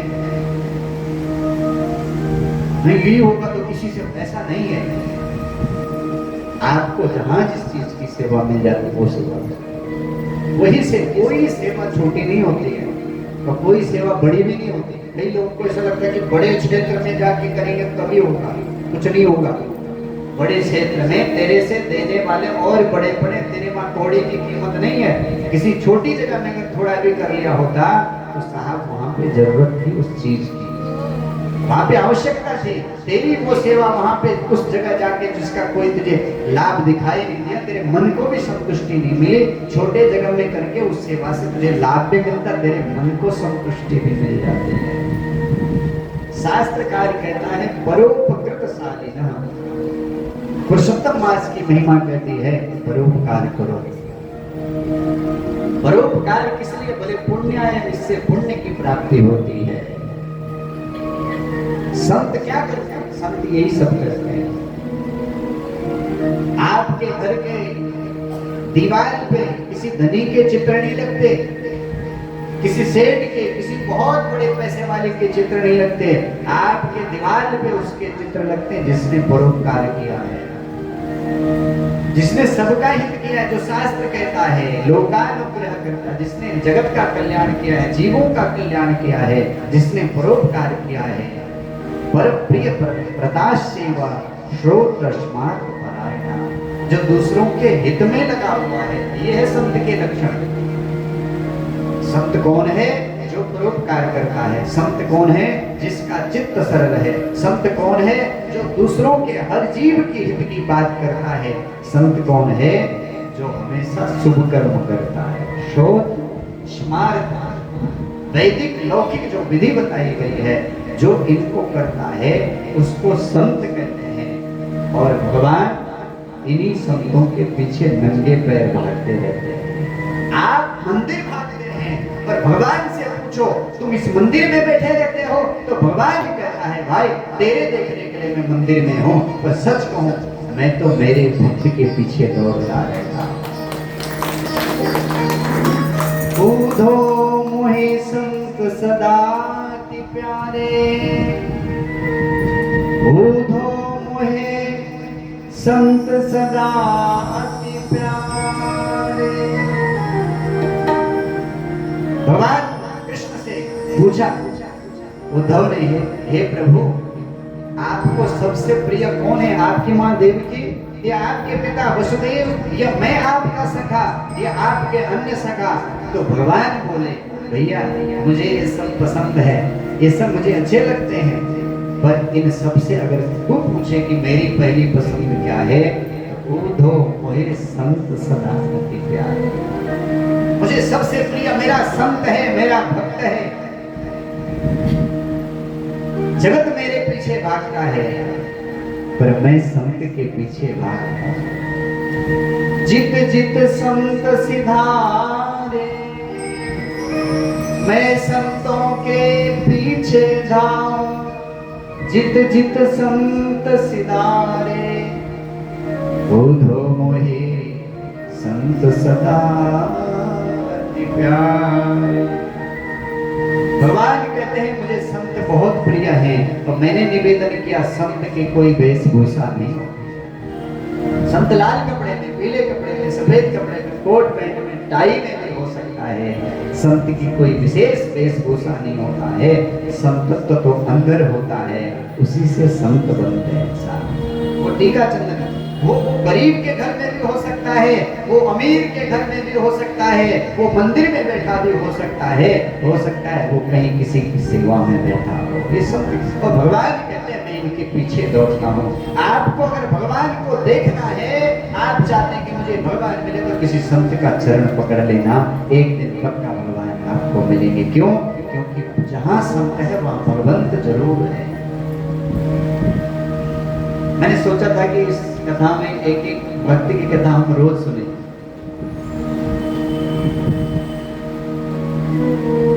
एक राजस्थान के भक्त हुए धन्ना जाट, आप लोगों ने कथा सुनी होगी, कई लोगों ने।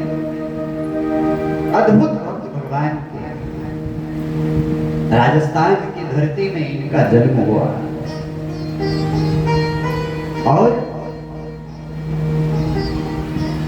परिवार कोई बहुत संभ्रांत परिवार नहीं, कोई बिजनेसमैन का घर नहीं, या कोई पढ़ा लिखा धनी का ज्ञानी का घर नहीं और किसी निर्धन का घर भी नहीं, एक सामान्य किसान के घर में इनको जन्म।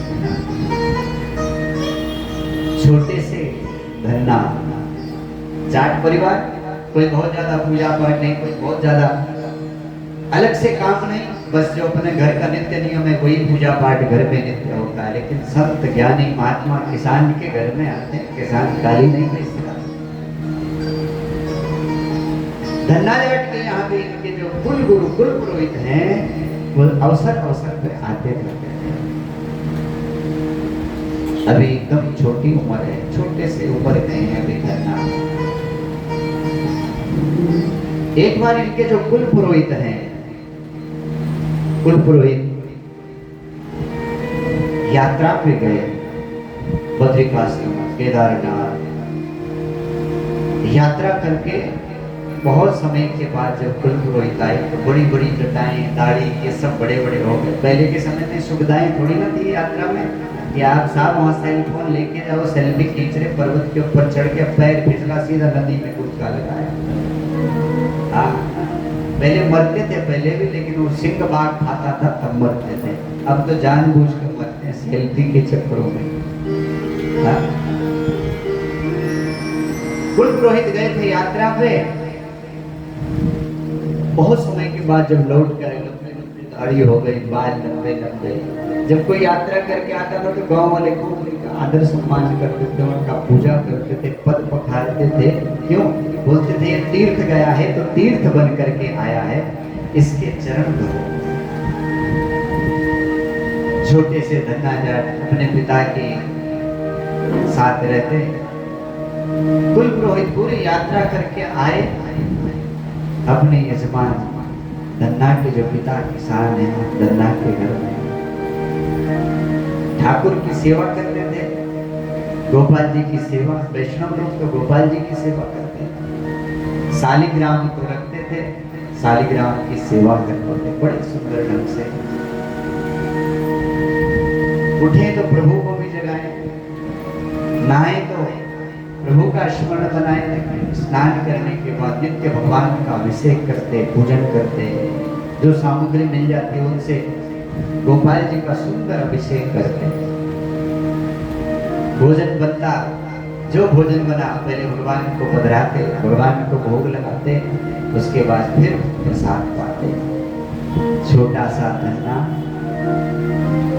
बाल सुलभ चपलता बच्चों के अंदर होती है, लेकिन कुछ कुछ बच्चे आपने देखोगे बड़े शांत होते हैं, एकदम शांत,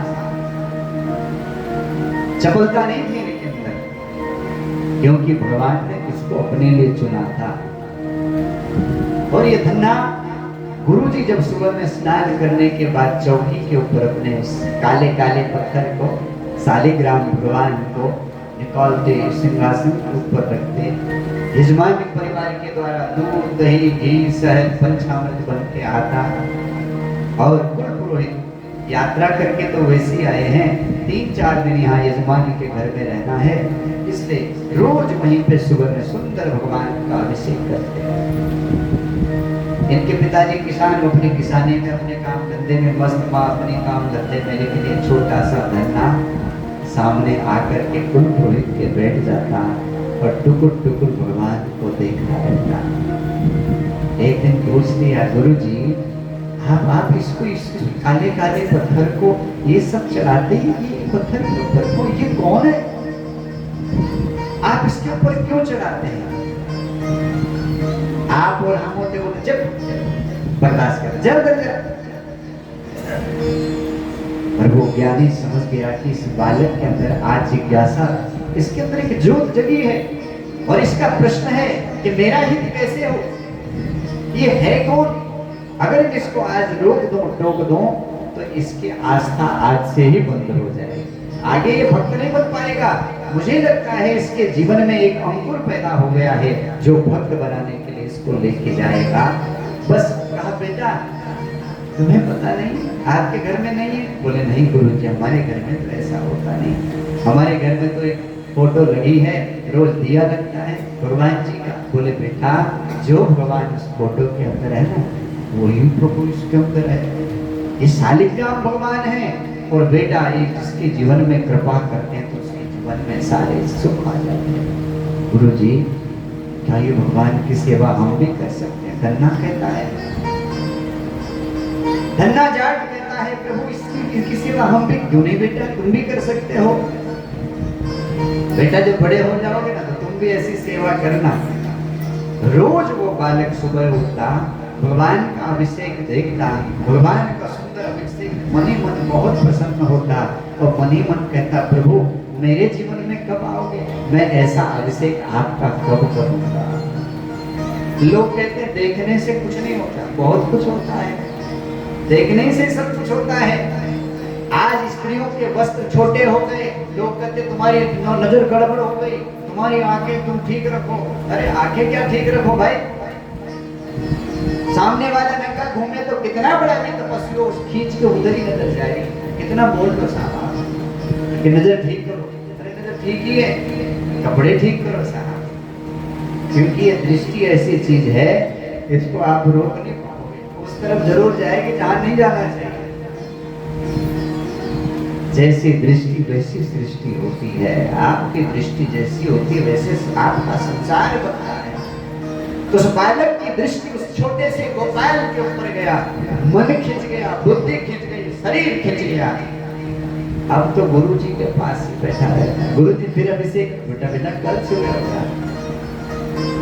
बोले गुरु जी आप तो रोज भगवान को शहद का अभिषेक शक्कर ये मीठे हो गए होंगे ना बहुत। बोले बेटा ये तो मीठा पहले से ही है, अधरम मधुरम बदरम मधुरम मधुराधिपते रखिलम, वही तो मीठा ही है, बहुत मीठा। गुरु जी बहुत मीठा है बेटा।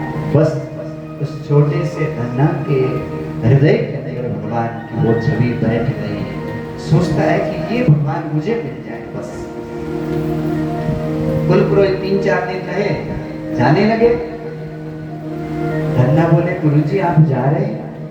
बोले हाँ बेटा मैं अपने घर जा रहा हूँ। तो बोले ये जो प्रभु जो आपने लिए ये, बोले ये भी हमारे साथ चलते हैं। बेटा हम बद्रिक आश्रम गए, वहां साथ गए, केदार गए, वहां गए। अरे आपके मेरे जैसे थोड़ी ना हम पार्टी में जाते हैं, अंदर ताला वाला बंद करके जाते, तो भूखा रहना, हम तो पार्टी खाएंगे आज। हाँ ये हमारे साथ वहां भी गए, केदार गए, बेटा वो मेरे साथ मेरे घर चले। धन्ना की आंखों में आंसू आ गए। गुरु जी आप फिर कब आएंगे? बोले बेटा फिर कब आएंगे, तुम्हारे घर में कोई पूजा पाठ होगा, फिर कभी अवसर मिलेगा। गुरु जी मैं इनके बिगड़ मैं नहीं रह पाऊंगा, आप मुझे साथ ले चलो गुरु जी, या तो मुझे साथ ले चलो या तो इनको मुझे दे दो, आप इस गोपाल को मुझे दे दो, आप इस शालिग्राम को मुझे। अरे बेटा मजाक कर रहे क्या, ये मेरे प्रभु हैं और इनके बगैर जैसे तू कह रहा है तू नहीं जी पाएगा, तू तो आज से इनको देख रहा है और मेरा पूरा जीवन निकल गया, मेरे बाबा मेरे बड़े बाबा मेरा पूरा खानदान की सेवा करता है। बेटा इनके बगैर हम भी नहीं जी पाएंगे, ये मैं नहीं दे सकता तुझे। अरे गुरु जी आप कैसे गुरु जी हैं, एक बच्चे की इच्छा पूरी नहीं कर सकते? गुरु जी आप इसको मुझे दे। तो रोने लगा वो छोटा सा बालक धन्ना जा। गुरु जी ने कहा बेटा जब तू बड़ा हो जाए तो तू भी नेपाल जाना, तो नेपाल में ये प्रभु रहते हैं, गंडकी नदी में नहाते रहते हैं, तू भी जाना तू भी लाना, जब बड़ा हो जाएगा फिर सेवा करना। बेटा भी छोटा सा बालक तू सेवा नहीं कर पाएगा।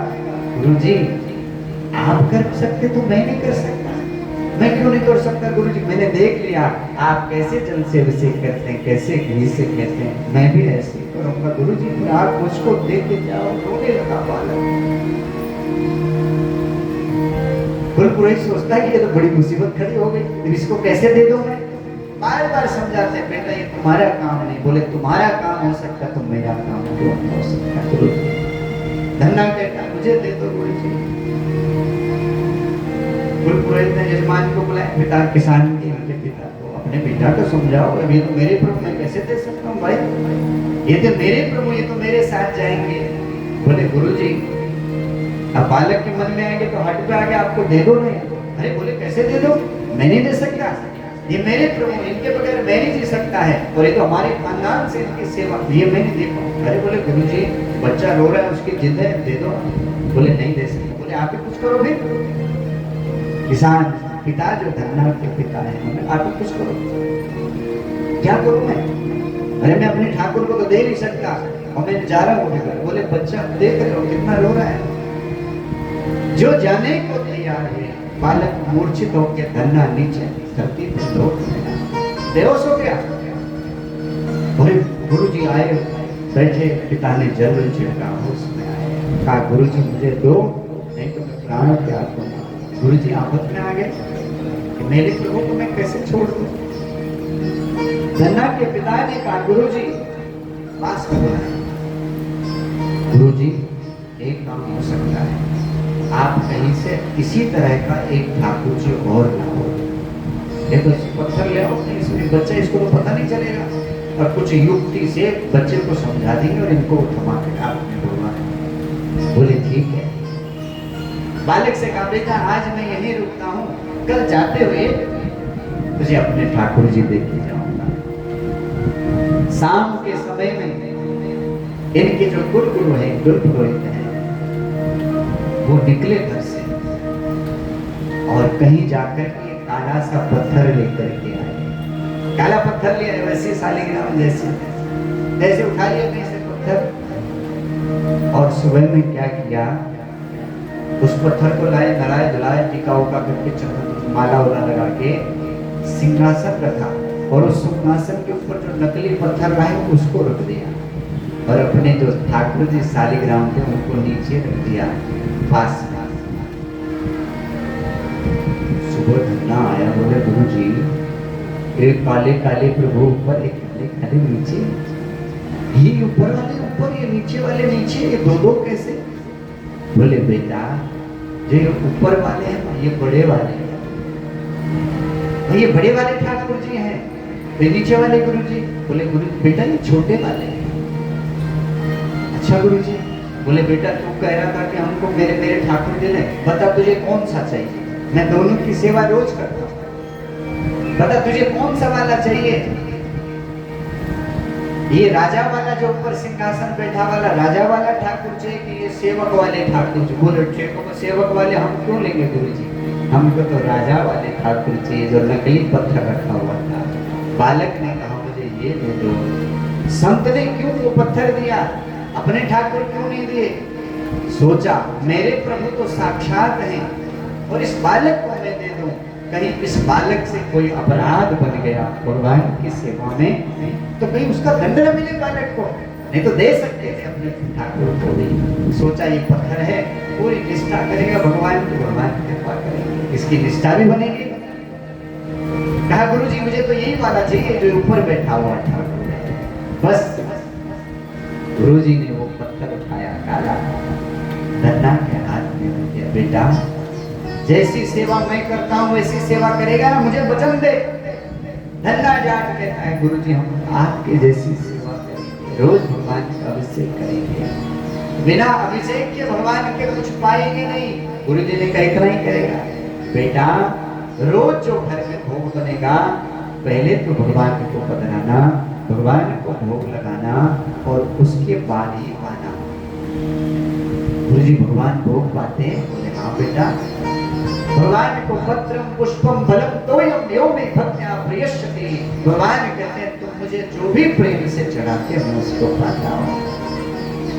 इसलिए बेटा घर में जो कुछ बनेगा पहले भगवान को भोग लगाना, उसके बाद ही तुम पाना। ये ऐसे करेगा?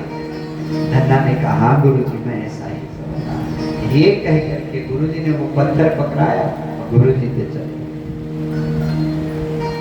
आज घर में भोजन बना, माँ पिताजी अपनी दुनिया में, पिताजी किसान को खेती से फुर्सत नहीं, माँ को अपने घर से फुर्सत नहीं। माँ भोग बन गया, हाँ बेटा बन गया, माँ एक मिनट मेरे को एक थाली में भोग निकाल के दे, मुझे मेरे प्रभु को लगाना है। थाली लेकर के धन्ना जाट वो छोटा सा बालक ठाकुर जी के आगे थाली लगाता है, प्रभु जैसा भी बना होगा पा लेना, टिक्कड़ बने माने जल्दी में बनाए, किसान के घर में तो सब ऐसे ही होता है, आप पा लेना। सब्जी भाजी जो थी सब लगा करके बैठ गया।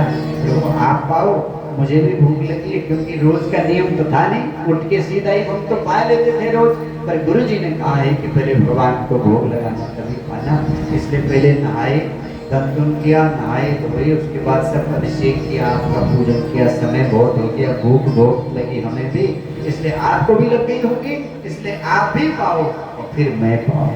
तू जी में जब मैं भी जी, तुम पाओ तो मैं भी पाऊं। सामने थाली लग गई,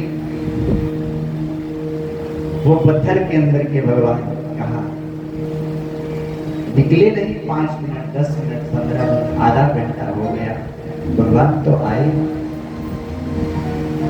धन्ना जाट कहता है कि गुरु जी तो कहते हैं भगवान रोज पाते हैं, आज क्यों नहीं आ रहा ये भगवान, मुझसे ऐसी कौन सी गलती हो गई। मुझे लगता है कि मैंने पूजा ढंग से नहीं की भगवान की, इसीलिए गुरु जी मुझे देने के लिए मना कर रहे थे। हे प्रभु मुझसे अपराध हो गया, मैंने आपका पूजन नहीं किया क्योंकि मुझे ढंग से मंत्र नहीं आते, मैंने मंत्र नहीं पढ़े, मैंने केवल जल से आपको नला दिया प्रभु, मंत्र नहीं बोल पाया। फिर गुरु जी आएंगे, प्रभु मैं मंत्र सीख लूंगा, फिर गुरु जी आएंगे, मैं सही विधि सीख लूंगा, पर गुरु जी बहुत दूर रहते हैं। प्रभु आज तो आप भोजन पालो। सुबह से शाम हो गई पर भगवान ने वो भोग नहीं लगाया। तो भगवान सामने आके भोजन थोड़ी ना करते हैं, हाँ? अगर भगवान आपकी थाली का भोग रोज खाने लगे तो दूसरे दिन से लगाना बंद कर दोगे। हाँ, ये तो खुद ही खाता है, भूखड़ है, हाँ? भगवान नहीं भोजन लेते प्रत्यक्ष रूप में, इसीलिए आप लगा रहे हो। नई नई बेटी आई आप उसकी, और ये घर में आए तो बेटा बोला जल्दी, अरे बोले रुक जा पहले भगवान को तो लगाएं। और कहीं आपने भगवान को लगाया एक एक करके सलाम खा जाओगे तो दूसरे दिन से लगाओगे बेटी, बंद। भगवान को केवल दृष्टि मात्र उसके ऊपर डालते हैं प्रसाद में। शाम हो गई, धन्ना का भोग सामने पड़ा है, माँ अपने काम में व्यस्त है, पिता अपनी खेती कृषक में व्यस्त है, दुनिया अपने में व्यस्त मस्त है, पर धन्ना सामने बैठा हुआ रो रहा है, प्रभु तू नहीं खाएगा तो मैं भी नहीं खाऊंगा। माँ मनाते थक गई, बेटा भूखे मर जाएगा तू, अरे ये भगवान नहीं निकलते कभी बाहर, नहीं माँ जब तक ये नहीं पाएंगे तब तक मैं भोजन नहीं करूंगा।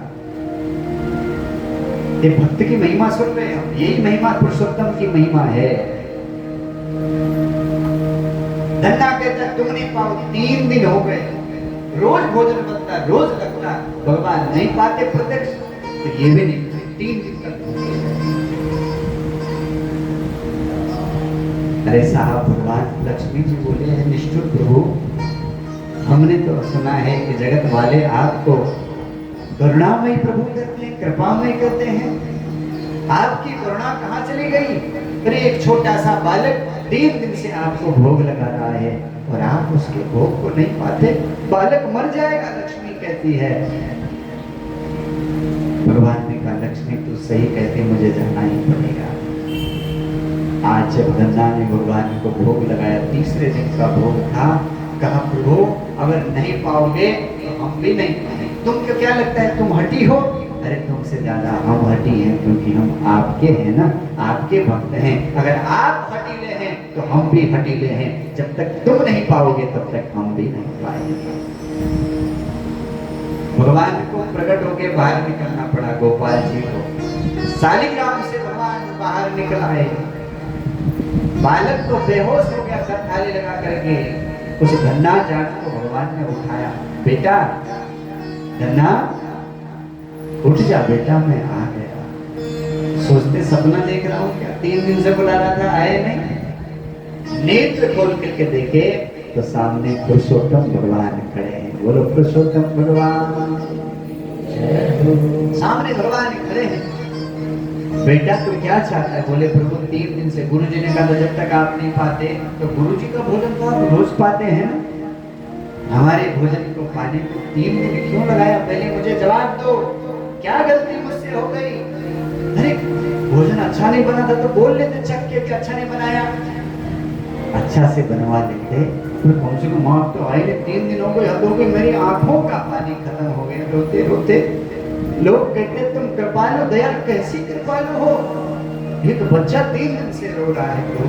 भगवान ने कहा माफ कर बच्चा, थोड़ा देर हो गया, और भी काम है ना बहुत सारे। बोले और काम मैं कुछ नहीं जानता, कल से आपको जब भोग लगाऊं तुरंत आ। अरे बच्चे को भोग लगती आपको पता नहीं है। प्रभु ने धन्ना को निहारने लगे और धन्ना का भोग प्रभु पाने लगे। रोज भगवान भोग लगाने आते। एक दिन प्रभु बोले धन्ना देख भाई, तो रोज मुझे खिलाता है, मुझे बिना कुछ खाए हुए कुछ तो मुझे देना चाहिए तुझे इसके बदले, हाँ फ्री का नहीं खाना चाहिए मुझे ऐसा लगता है। भगवान बोले धन्ना जाट से, धन्ना थोड़ा बड़े हो गए। पिताजी कहते बेटा तू तो गाय की सेवा कर, किसान का बेटा है, बहुत सारी गैया घर में है, जा तो गायों की सेवा में रोज गाय चराने के लिए निकल जाते।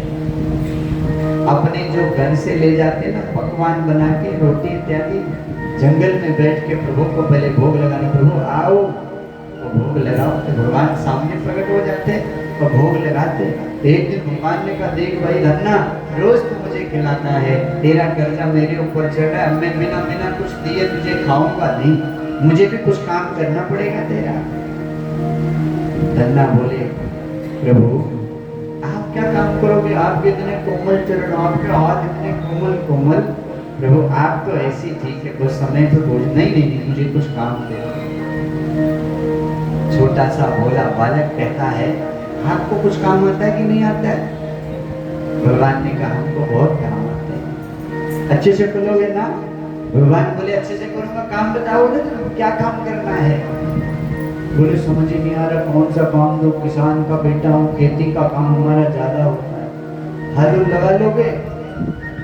नहीं, आपके कोमल चरण कहाँ हो, खेती में धूप में आप भटकोगे, क्या करोगे? भगवान कृष्ण स्वयं बोल पड़े, बोले धन्ना मेरा नाम गोपाल है और मैंने गायें बहुत चराई हैं, तेरे यहाँ भी बहुत सारी गैया हैं, मैं तेरी गायों को चरा सकता हूँ, तो मैं क्या करूंगा फिर? बोले तुम तुम्हारे पिता के साथ खेती में जाकर के खेती का काम करना और धन्ना तेरी गायों को मैं चराऊंगा रोज। भगवान धन्ना जाट की गायों को चराने लगे। एक दिन में कई समय तक भगवान गायों को चराते हैं। भगवान ने 2 स्थिति में गाय चराई, एक जब वृंदावन में कृष्ण बन करके आए तब गायें चराई, और दूसरा धन्ना जाट की सेवा से प्रसन्न होकर के धन्ना जाट की गायों को भगवान ने चराया है। भगवान नित्य गाय चारण करते, रोज गाय चराते, रोज गाय चराते। जब धन्ना बड़े हो गए, भक्त बन गए, अब तो संतों की टोली आती, सबको भोजन करा के बिना करा। रोज घर में संत महात्मा आते, मुझे बिना भोजन के जाना नहीं। अब कभी दिन पिताजी बोले हद हो गई यार, तो काम तेरा केवल इतना सा है, इतने सारे मेहमान है, संत महात्मा है, तुम रोज घर में ले आते हो? हाँ, घर की स्थिति को देखो, यहाँ हम किसान है, ठीक है, मैं कुछ बेचते हैं, फिर घर बाहर चलता है, तुम रोज बुला देते हो, ये रोज का नहीं चलेगा यहाँ। और देख हम कमाते हैं, तुम तो कुछ कमाते नहीं हो, तो इसलिए इस घर में हमारी बात चलेगी, कल से कोई नहीं आएगा यहाँ पे, ये सेवा वो सब बंद करो। धन्ना की आंखों में आंसू आ गए। एक गृहस्थ का आंगन किसी संत के लिए बंद हो जाएगा तो संत कहाँ जाएंगे?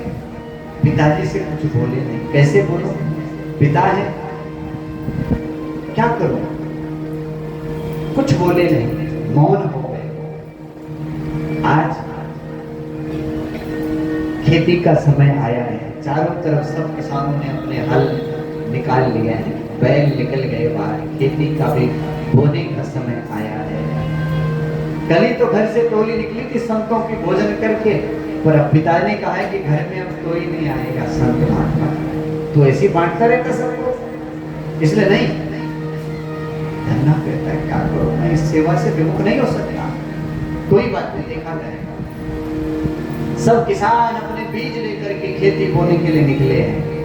इधर किसान पिता धन्ना जाट के जो पिताजी हैं, उन्होंने कहा बेटा धन्ना देख सब लोग बुआई के लिए जा रहे हैं, इसलिए तू भी ये जो बीज रखा है इस बीज को रख और इस बीज को लेकर के जा बेटा, अपनी खेती बो के आता है। क्योंकि बारिश होने वाली है, अच्छा समय भी आ गया। धन्ना जाट ने सारे उसमें लाद दिया, बीज का जो गेहूं था वो बोने के लिए धन्ना जाट जो घर से बाहर उनकी गाड़ी निकली है, जैसे सामने दरवाजा खुला, कुछ दूर ही उनकी गाड़ी पहुंची थी, सामने से एक संतों की टोली निकल रही, एकदम जैसे इनकी बैलगाड़ी सामने पहुंची, सामने संतों की टोली, आहा, इतने रंग बिरंगे साधु महात्मा, कोई बस में चपड़ाए, कोई त्रिकुंड लगाए, कोई लाल कपड़े में, कोई मन बड़ा प्रसन्न हो गया। आज संतों का दर्शन हो गया है, वंदन किया। संत समझ गए कोई भक्ति होगा तभी तो वंदन कर रहा है। संतों से कहा प्रभु आपका आगमन, बोले हाँ हमारा आगमन इसलिए हुआ है इस गांव में, क्योंकि हम जहां जा रहे हैं वहां इस गांव का, इस किशनगढ़ का, इस गांव का एक छोटा सा बालक है धन्ना जाट, बोले हमने उसकी महिमा को सुना है कि जिसकी गाय को चराने के लिए साक्षात नारायण उसके घर में बैठा रहता है, हम उसको उस बालक के दर्शन करने, तुम जानते हो उसको? किससे पूछ रहे हैं? धन्ना जाट से पूछ। चेहरा नीचे हो गया।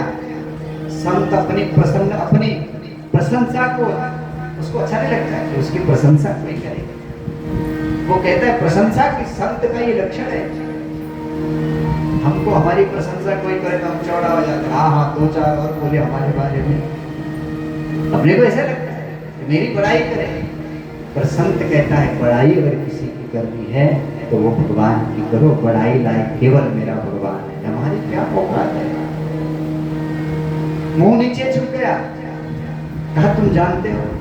हाथ जोड़ के कहा वो धन्ना जाट आपके सामने खड़ा है संत जी। महात्मा क्या आप ही धन्ना हो?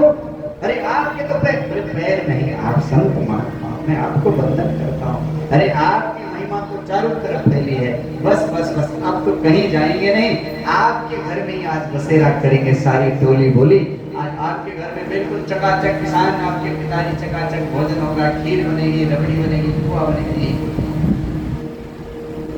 धन्ना जाट बोले बाबा पहले जाट पक्कल वैसी बोले घर के कोई अंदर आएगा तो संत महात्मा तेरे दान सोचते घर के अंदर तो ले जा नहीं सकते, और महात्मा लोग इतने दूर से आए, भूखे कैसे जाएंगे। संत स्वभाव हमारे धन्ना जाट का। सामने जो बैलगाड़ी है जिसको लेके बोने के लिए बीज लेके जा रहे हैं, उसके ऊपर नजर पड़ी, बोले काम बन गया। महात्माओं से कहा महात्मा जी आप लोग महात्मा संत महात्मा लोग हो, लंगोट मोट मेरे थे, आप लोगों को गृहस्थ के घर में वैसे अच्छा नहीं लगता होगा ना जाना। महात्माओं ने कहा ये बात तो सही है। तो बोले मैं ऐसा चाहता हूँ आप हमारे साथ चलो, मैं आपके सारे भोजन की व्यवस्था करूँ। सामने नदी है, नदी के किनारे सुंदर चूल्हा लगेगा, और ये गेहूं है बाजार में इनको बेच देते हैं, क्योंकि गेहूं से कुछ ऐसा बनेगा नहीं। और वहीं से चूरमा घी ले आएंगे। राजस्थान में क्या बनाते हो? चूरमा बाटी। हाँ चूरमा क्या बोलते हैं? हाँ दाल चूरमा, दाल बाटी है। चलो मेरे साथ। महात्मा ने कहा अच्छी बात है, यमुना किनारे मस्त वहां पे सारे गेहूं बाजार में लेके, बीज का गेहूं सारा बेच दिया, उससे ले आए, घी भी ले आए, बाटी का सामान लेके सुंदर नदी के तट पे आए। सुंदर वहां पर प्रसाद बना, महात्माओं ने भगवान को भोग लगाया, फिर प्रसाद को आया, फिर मौज जय जय हो गई। और जब प्रसादी हो गई, महात्माओं ने आशीर्वाद दिया हम चले, तब याद आया कि तो बीज बोने के लिए दिया था वो सब महात्मा खा गए। अब खेत में बोएंगे क्या? घर जाएंगे तो पिताजी तो सलामत रखेंगे नहीं। उनसे कह दूंगा कि महात्माओं को खिला दिया बीज का गेहूं, तो बोलेंगे फिर घर में तो कुछ बचा ही नहीं, जो बीज था वो भी खिला दिया तुम्हें, क्या करूं? इसलिए वहीं से क्या क्या जो बोरियां थी गेहूं की खाली हो गई थी, क्योंकि इनकी बहुत बड़ी खेती थी, इतना बीज लेके गए थे। और खाली बोरियों के अंदर रेत भरा, वहीं यमुना किनारे नदी के किनारे। सोचे घर ऐसे नहीं जाएंगे, क्यों? खेत में जाएंगे, खेत जोतेंगे, कोई पास तो रहता नहीं है, इसी रेत को पूरी खेत में बोएंगे तो लोग सोचेंगे कि बीज बो क्या है, मेरे बाप के पास समाचार ले जाएगा।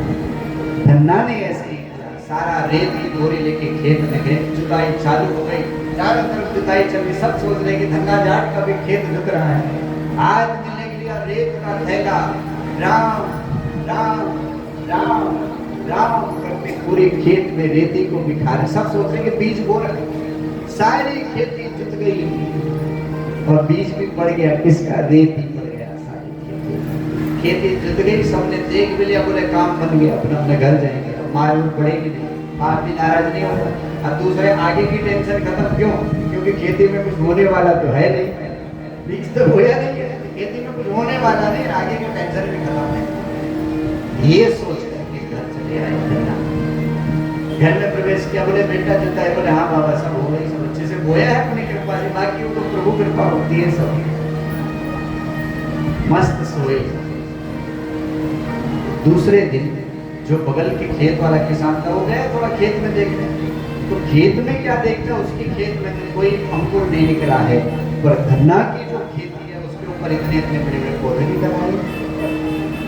और वो किसान जब वहां से निकला तो उसने दूसरे से कहा, पता है, अरे कल बोया उस बच्चे ने, आज उसकी खेती में गई, पूरी हरियाली चारों तरफ फैल गई, देखो तो सही। लोग जो दौड़े गन्ना की खेती में, वहां इतना बड़ा बड़ा पूरी चारों तरफ हरियाली फैल गई। लोग खोपड़ी पकड़े, कौन सा बीज ऐसा बोया, कौन सा ऐसा बीज लेकर के आए जो एक ही दिन में उग गया, और ऐसा नहीं खेती में कहीं जगह खाली नहीं है, ऐसा कौन सा चमत्कार इसके पास में है। सारे लोग दौड़े दौड़े आए धन्ना जाट के पास। एक बात बताओ, तो कहीं पढ़ने वढ़ने गया था कि स्कूल गुरुकुल में कुछ तंत्र मंत्र सीख के? धन्ना ने कहा कैसी बात करे, तंत्र मंत्र मतलब? अरे बोले हमने भी बीज बोया, तूने भी कल बीज बोया, हमारी खेती में तो कुछ भी नहीं निकला, तेरी खेती में तो बड़ी हरियाली निकल गई, सारी खेती निकल गई। तूने कुछ तो टोटका किया है, बता, हमें नहीं बता, हम नहीं जानते। धन्ना की समझ में नहीं, क्योंकि खेती में तो कुछ बोया ही नहीं था, अपने एक ही दिन में कैसे उगाया, ऐसे हो ही नहीं सकता। धन्ना ने कहा तुम्हारा दिमाग ठीक है, आंखें ठीक है, बुढ़ापे में आंखें खराब है। अरे बोले हम मजाक नहीं कर रहे। इनके पिताजी ने सुना, पिताजी दौड़े खेत की तरफ, खेती लहरा रही है चारों तरफ हरी हरी, सारे लोग आए। पिता के साथ ने धन्ना से कहा सच बता, तूने ये क्या बोया, कैसे बोया, कहां से बोया, सच बता नहीं तो बहुत मारूंगा।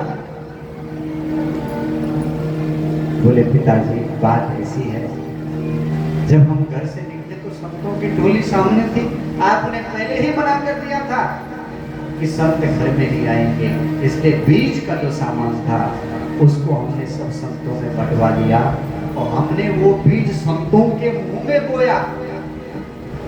जो बीज आपने खेती में बोने के लिए दिया था, वो बीज हमने संतों के मुंह में बोया।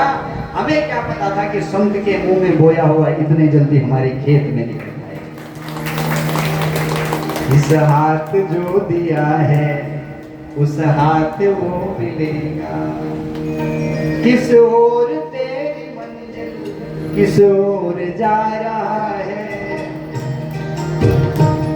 कर्मों की है ये खेती फल आज पा रहा है, कर्मों की है ये खेती फल आज पा रहा है, कर्मों की है ये खेती फल आज पा रहा है, कर्मों की है ये खेती फल आज पा रहा है।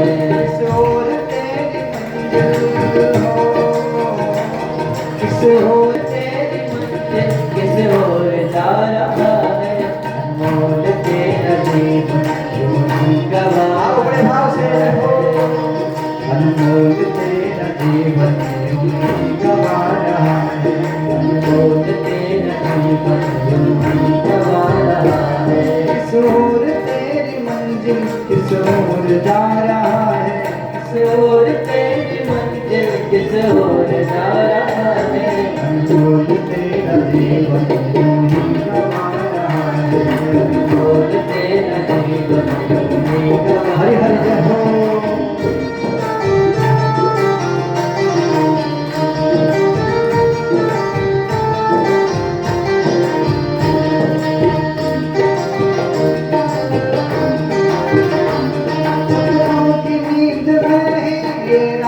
ढल न जाए, सपनों की नींद में ही ये रात ढल न कहीं दम निकल न जाए। पल भर का क्या भरोसा, कहीं दम निकल न जाए। गिनती की है ये सांसें, गिनती की है ये सांसें, यूं ही गुजरा रहा है। गिनती की है ये सांसें, यूं ही गुजरा रहा है। किस ओर तेरी मंजिल हो, किस ओर तेरी मंजिल, किस ओर जा रहा है। अनमोल तेरा जीवन यूं ही गवा रहा है। अनमोल तेरा हरे हरे जय हो। गवा रहा है। हरे हरे।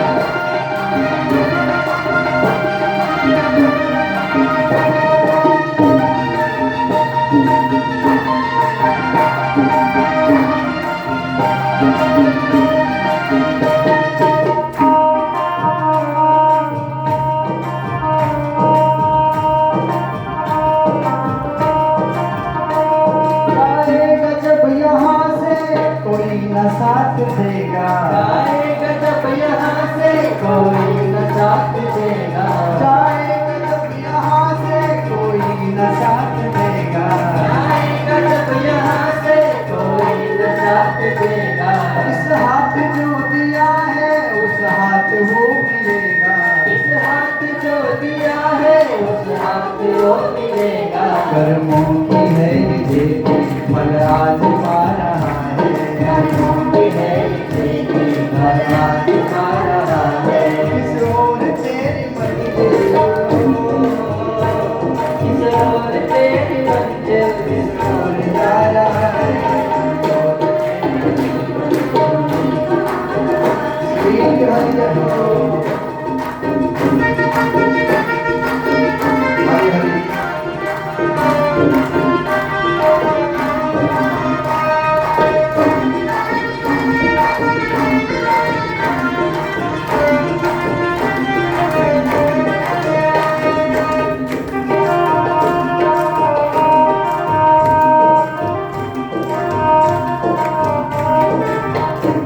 ममता के बंधनों ने क्यों आज तुझको घेरा। ममता के बंधनों ने क्यों आज तुझको घेरा।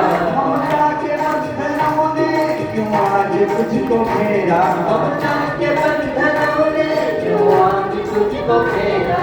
सुख में सभी है साथी, कोई नहीं है तेरा। सुख में सभी है साथी, कोई नहीं है तेरा। सुख में सभी है साथी, कोई नहीं है तेरा। सुख में सभी है साथी, कोई नहीं है तेरा। तेरा ही मोह तुझको मुझसे रुला रहा है। तेरा ही मोह तुझको तुझसे रुला रहा है। किस ओर तेरी मंजिल हो, किस ओर तेरी मंजिल, किस ओर जा रहा है। बोल तेरा जीवन यूं ही गवा रहा है।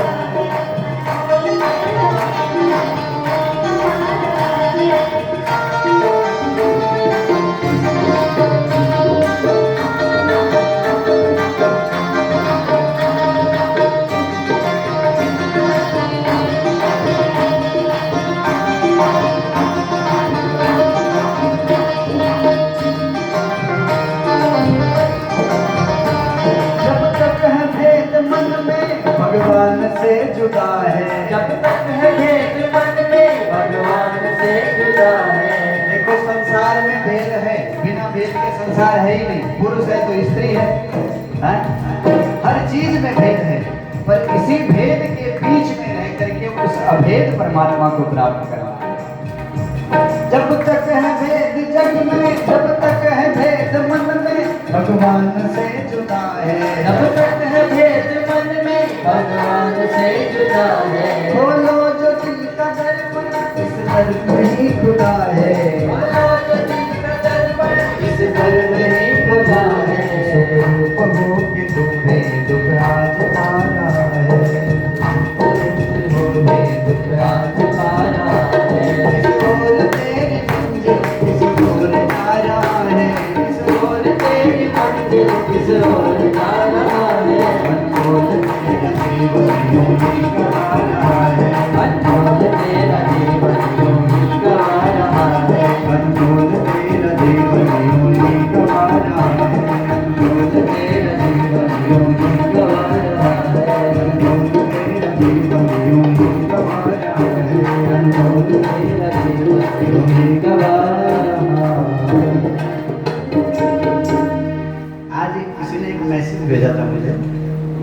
इसके साथ तो बराबर मिल रहा है। तर्क थके बल हारिया, जीता प्रेम अपार। तर्क थके, जो हम तर्क करते हैं कि भगवान ऐसा कि वैसा कि ऐसा, शास्त्रकार कहता है तर्क थके बल हारिया, जीता प्रेम अपार। धन्ना सेठ का प्रेम। तर्क थके बलहारिया, जीता प्रेम अपार। श्रद्धा से ही मिल सके जग के सृजनहार। केवल श्रद्धा से भगवान मिल सकता है। और ये संतों की जो परिभाषा बताई, धन्ना जाट के यहाँ भगवान साक्षात उनके साथ खड़े हर पल है, क्योंकि वो परोपकार करता है। ये सूत्र है आज का। परोपकारी बनोगे तो भगवान तुम्हारे पीछे दौड़ेंगे, तुमको भगवान के पीछे नहीं जाना पड़ेगा। ये पुरुषोत्तम मास का आज का सूत्र है, इसको लिख लो। और परोपकार कहीं भी कर सकते हैं, कैसी जगह में भी कर सकते हैं। एक निवेदन आप सबसे, 5 दिन की कथा है, 1 दिन हो गया, 4 दिन अभी कथा के बाकी हैं। इस 5 दिन में कोई भी अगर यजमान बनना चाहता है, हमारे पास दिन है, तो कोई भी अगर यजमान बनना चाहता है, इसमें हमने कम भी रखा है यजमान सहयोग। वैसे जो वार्षिक कार्यक्रम होता है उसमें 11,000 के ऊपर ही रहता है, इसमें केवल 5100 रुपये रखा हुआ है। अगर कोई यजमान बनना चाहता है तो सामने काउंटर पे आप नाम लिखा सकते हैं। बाकी आप लोगों को कुछ बोलने की जरूरत नहीं होती, इतने सालों से आप लोग सब सहयोग कर रहे हैं। ऐसे पवित्र अवसर पे, पुरुषोत्तम मास के अवसर पे अगर हमारे हाथों से प्रत्यक्ष भगवान की पूजा हो जाए तो इससे बड़ा सौभाग्य जीवन में कुछ नहीं हो सकता। ये आगे आप महिमा में इस चीज को सुनेंगे भी। अद्भुत महिमा है पुरुषोत्तम की पूजा के, दर्शन की आप लोग कर ही रहे। जपंतम परमं मंत्रम हरे शरणमद्भुतम। सारे ऋषि आगे, इधर सूत जी भी अपने घर से निकले। सूत जी जब पहुंचे हैं यहाँ पे नेमिस की धरती में, सब ऋषियों ने सूत जी को आके सब खड़े हो गए और सूत जी के लिए सब खड़े हुए। लेकिन सूत जी ने सबको प्रणाम किया, वो भी दंडवत प्रणाम किया। किसको? श्रोता। श्रोता वक्ता ज्ञान निधि कथा राम के गुण। श्रोता और वक्ता दोनों अगर ज्ञान के निधि होते हैं तो भगवान कथा में प्रकट हो जाता है, पर दोनों ज्ञान के निधि होने चाहिए। आज वंदन किया सबको सूत जी ने, सबने आशीर्वाद दिया। आप चिरजीवी कहाँ से आ रहे हैं? सूत जी ने बताया, सारे तीर्थों की महिमा बताई गई कि मैं अनेकों तीर्थों में भ्रमण करते बद्रिकाश्रम ततो नारायणं दृष्ट्वा गतो हम बद्रीवनं। सारे तीर्थों में घूमते बद्रीवन पहुंचा, वहां पे नारायण को देखा, उनकी स्तुति की, वंदन किया नर नारायण को। वहां से चला आया कुरुक्षेत्र में, जब आया तो पता चला परीक्षित को साथ लगा। सोचा देखते तो हम संत महात्मा वहां पे आए होंगे, तो मैंने क्या देखा जब मैं वहां पहुंचा, गंगा के तट पे अकेला परीक्षित नहीं है, बल्कि अनंत साधु महात्मा जो बेकतरा तपस्या में रत रहते हैं। जब उन्हें पता चला इतना बड़ा राजा स्थापित हो गया, इसलिए सारे ऋषि मुनि वहां पे चले आए। जब मैं वहां पहुंचा, अद्भुत मैंने उस सभा को देखा, सबको मैंने वंदन किया। सारे महात्मा खड़े हो गए। जब सुखदेव स्वामी का प्रवेश उस सभा में हुआ, ये मैंने देखा छोटा सा बालक, 16 वर्ष का वो बालक, इतने वयोवृद्ध ज्ञानवृद्ध बैठे थे, लेकिन उस ज्ञानी को देख के सब खड़े हो गए। सबने उनका सम्मान किया, व्यासपीठ पे विराजमान किया। पास सामने परीक्षित ने 7 दिन तक कथा सुनी। 7 दिन की कथा सुनकर परीक्षित मुक्त हो गया। धीरे में देख करके अभी आया और यहाँ आया। मैं सोचा आप लोगों से मिलते चलो, इसलिए मैं यहाँ पे चला आया। सौनकादि ऋषि कहते हैं, आपने भगवान वेदव्यास से जो सुना है, शास्त्रों का जो सार है, कैसे जीव का कल्याण हो सकता है, ये हम आपसे सुनना चाहते हैं। सूत जी कहते हैं, यही प्रश्न नारद जी ने भगवान नारायण से, प्रभु नारायण से श्री नारद जी ने प्रश्न किया था। तो नारद को जो प्रभु ने कथा सुनाई, वही मैं तुम्हें सुनाता। नारद जी पूरी धरती में घूम के सारे धरती के जीवों को दुखों देख के भगवान के पास गए। नारायण बोले, मैं तुम्हें पुरुषोत्तम महिमा सुनाता हूँ। तो कहा, ये पुरुषोत्तम कौन है? बोले, पुरुषोत्तम नाम का एक मास है, महीना है, उसके जो स्वामी हैं वही श्री पुरुषोत्तम। ये कौन कह रहा है? साक्षात भगवान नारायण नारद से कहते हैं। बोले, प्रभु इन पुरुषोत्तम की पूजा कैसी होती है? ये कैसा महीना है? कैसे साक्षात जो पुरुषोत्तम है इनके स्वामी बन गए? ये सारी कथा मुझे सुनाओ। बोले, ये सारी कथा हम तुमको कल सुनाएंगे। आज इतना ही सुनाएंगे क्योंकि घड़ी 7 बजे की तरफ दौड़ रही है। तो आज कथा को यहीं पे विश्राम दे देते हैं। कल से बड़े सुंदर सुंदर चरित्र इस पुरुषोत्तम मास की कथा में है। बराबर 4 बजे कथा शुरू हो जाएगी ताकि 7 बजे तक कथा छूट जाए, क्योंकि आपके भी घर गृहस्थी के सारे काम होते हैं और दूसरा समय से निकल जाएंगे। अंधेरा चारों तरफ ठंडे ठंडे, डर भी लगता है। आप लोग संभल के आराम से उतरिएगा जाते जाते समय में, और समय से आप लोग जरूर आइए। थोड़ा गर्मी है लेकिन मुझे लगता है आप लोग आदत है कि आप कथा में आराम से बैठ पा रहे हैं। ज़्यादा दिक्कत हो रही है क्या बैठने में? नहीं तो कुछ व्यवस्था करवाएं भैया। अच्छा है, प्रभु की कृपा है, इतनी ज़्यादा गर्मी भी नहीं, अच्छा भी है। हमारे बीच में आज के हमारे जो यजमान परिवार है, मैं निवेदन करूँगा अग्रवाल जी से, आप दोनों पर आएंगे। और राधे राधे, राधे राधे, जय श्री कृष्ण, राधे राधे। आज के मुख्य यजमान श्री कृष्ण कुमार अग्रवाल जी, आप ऊपर आ जाएं और महाराज जी से आशीर्वाद दें।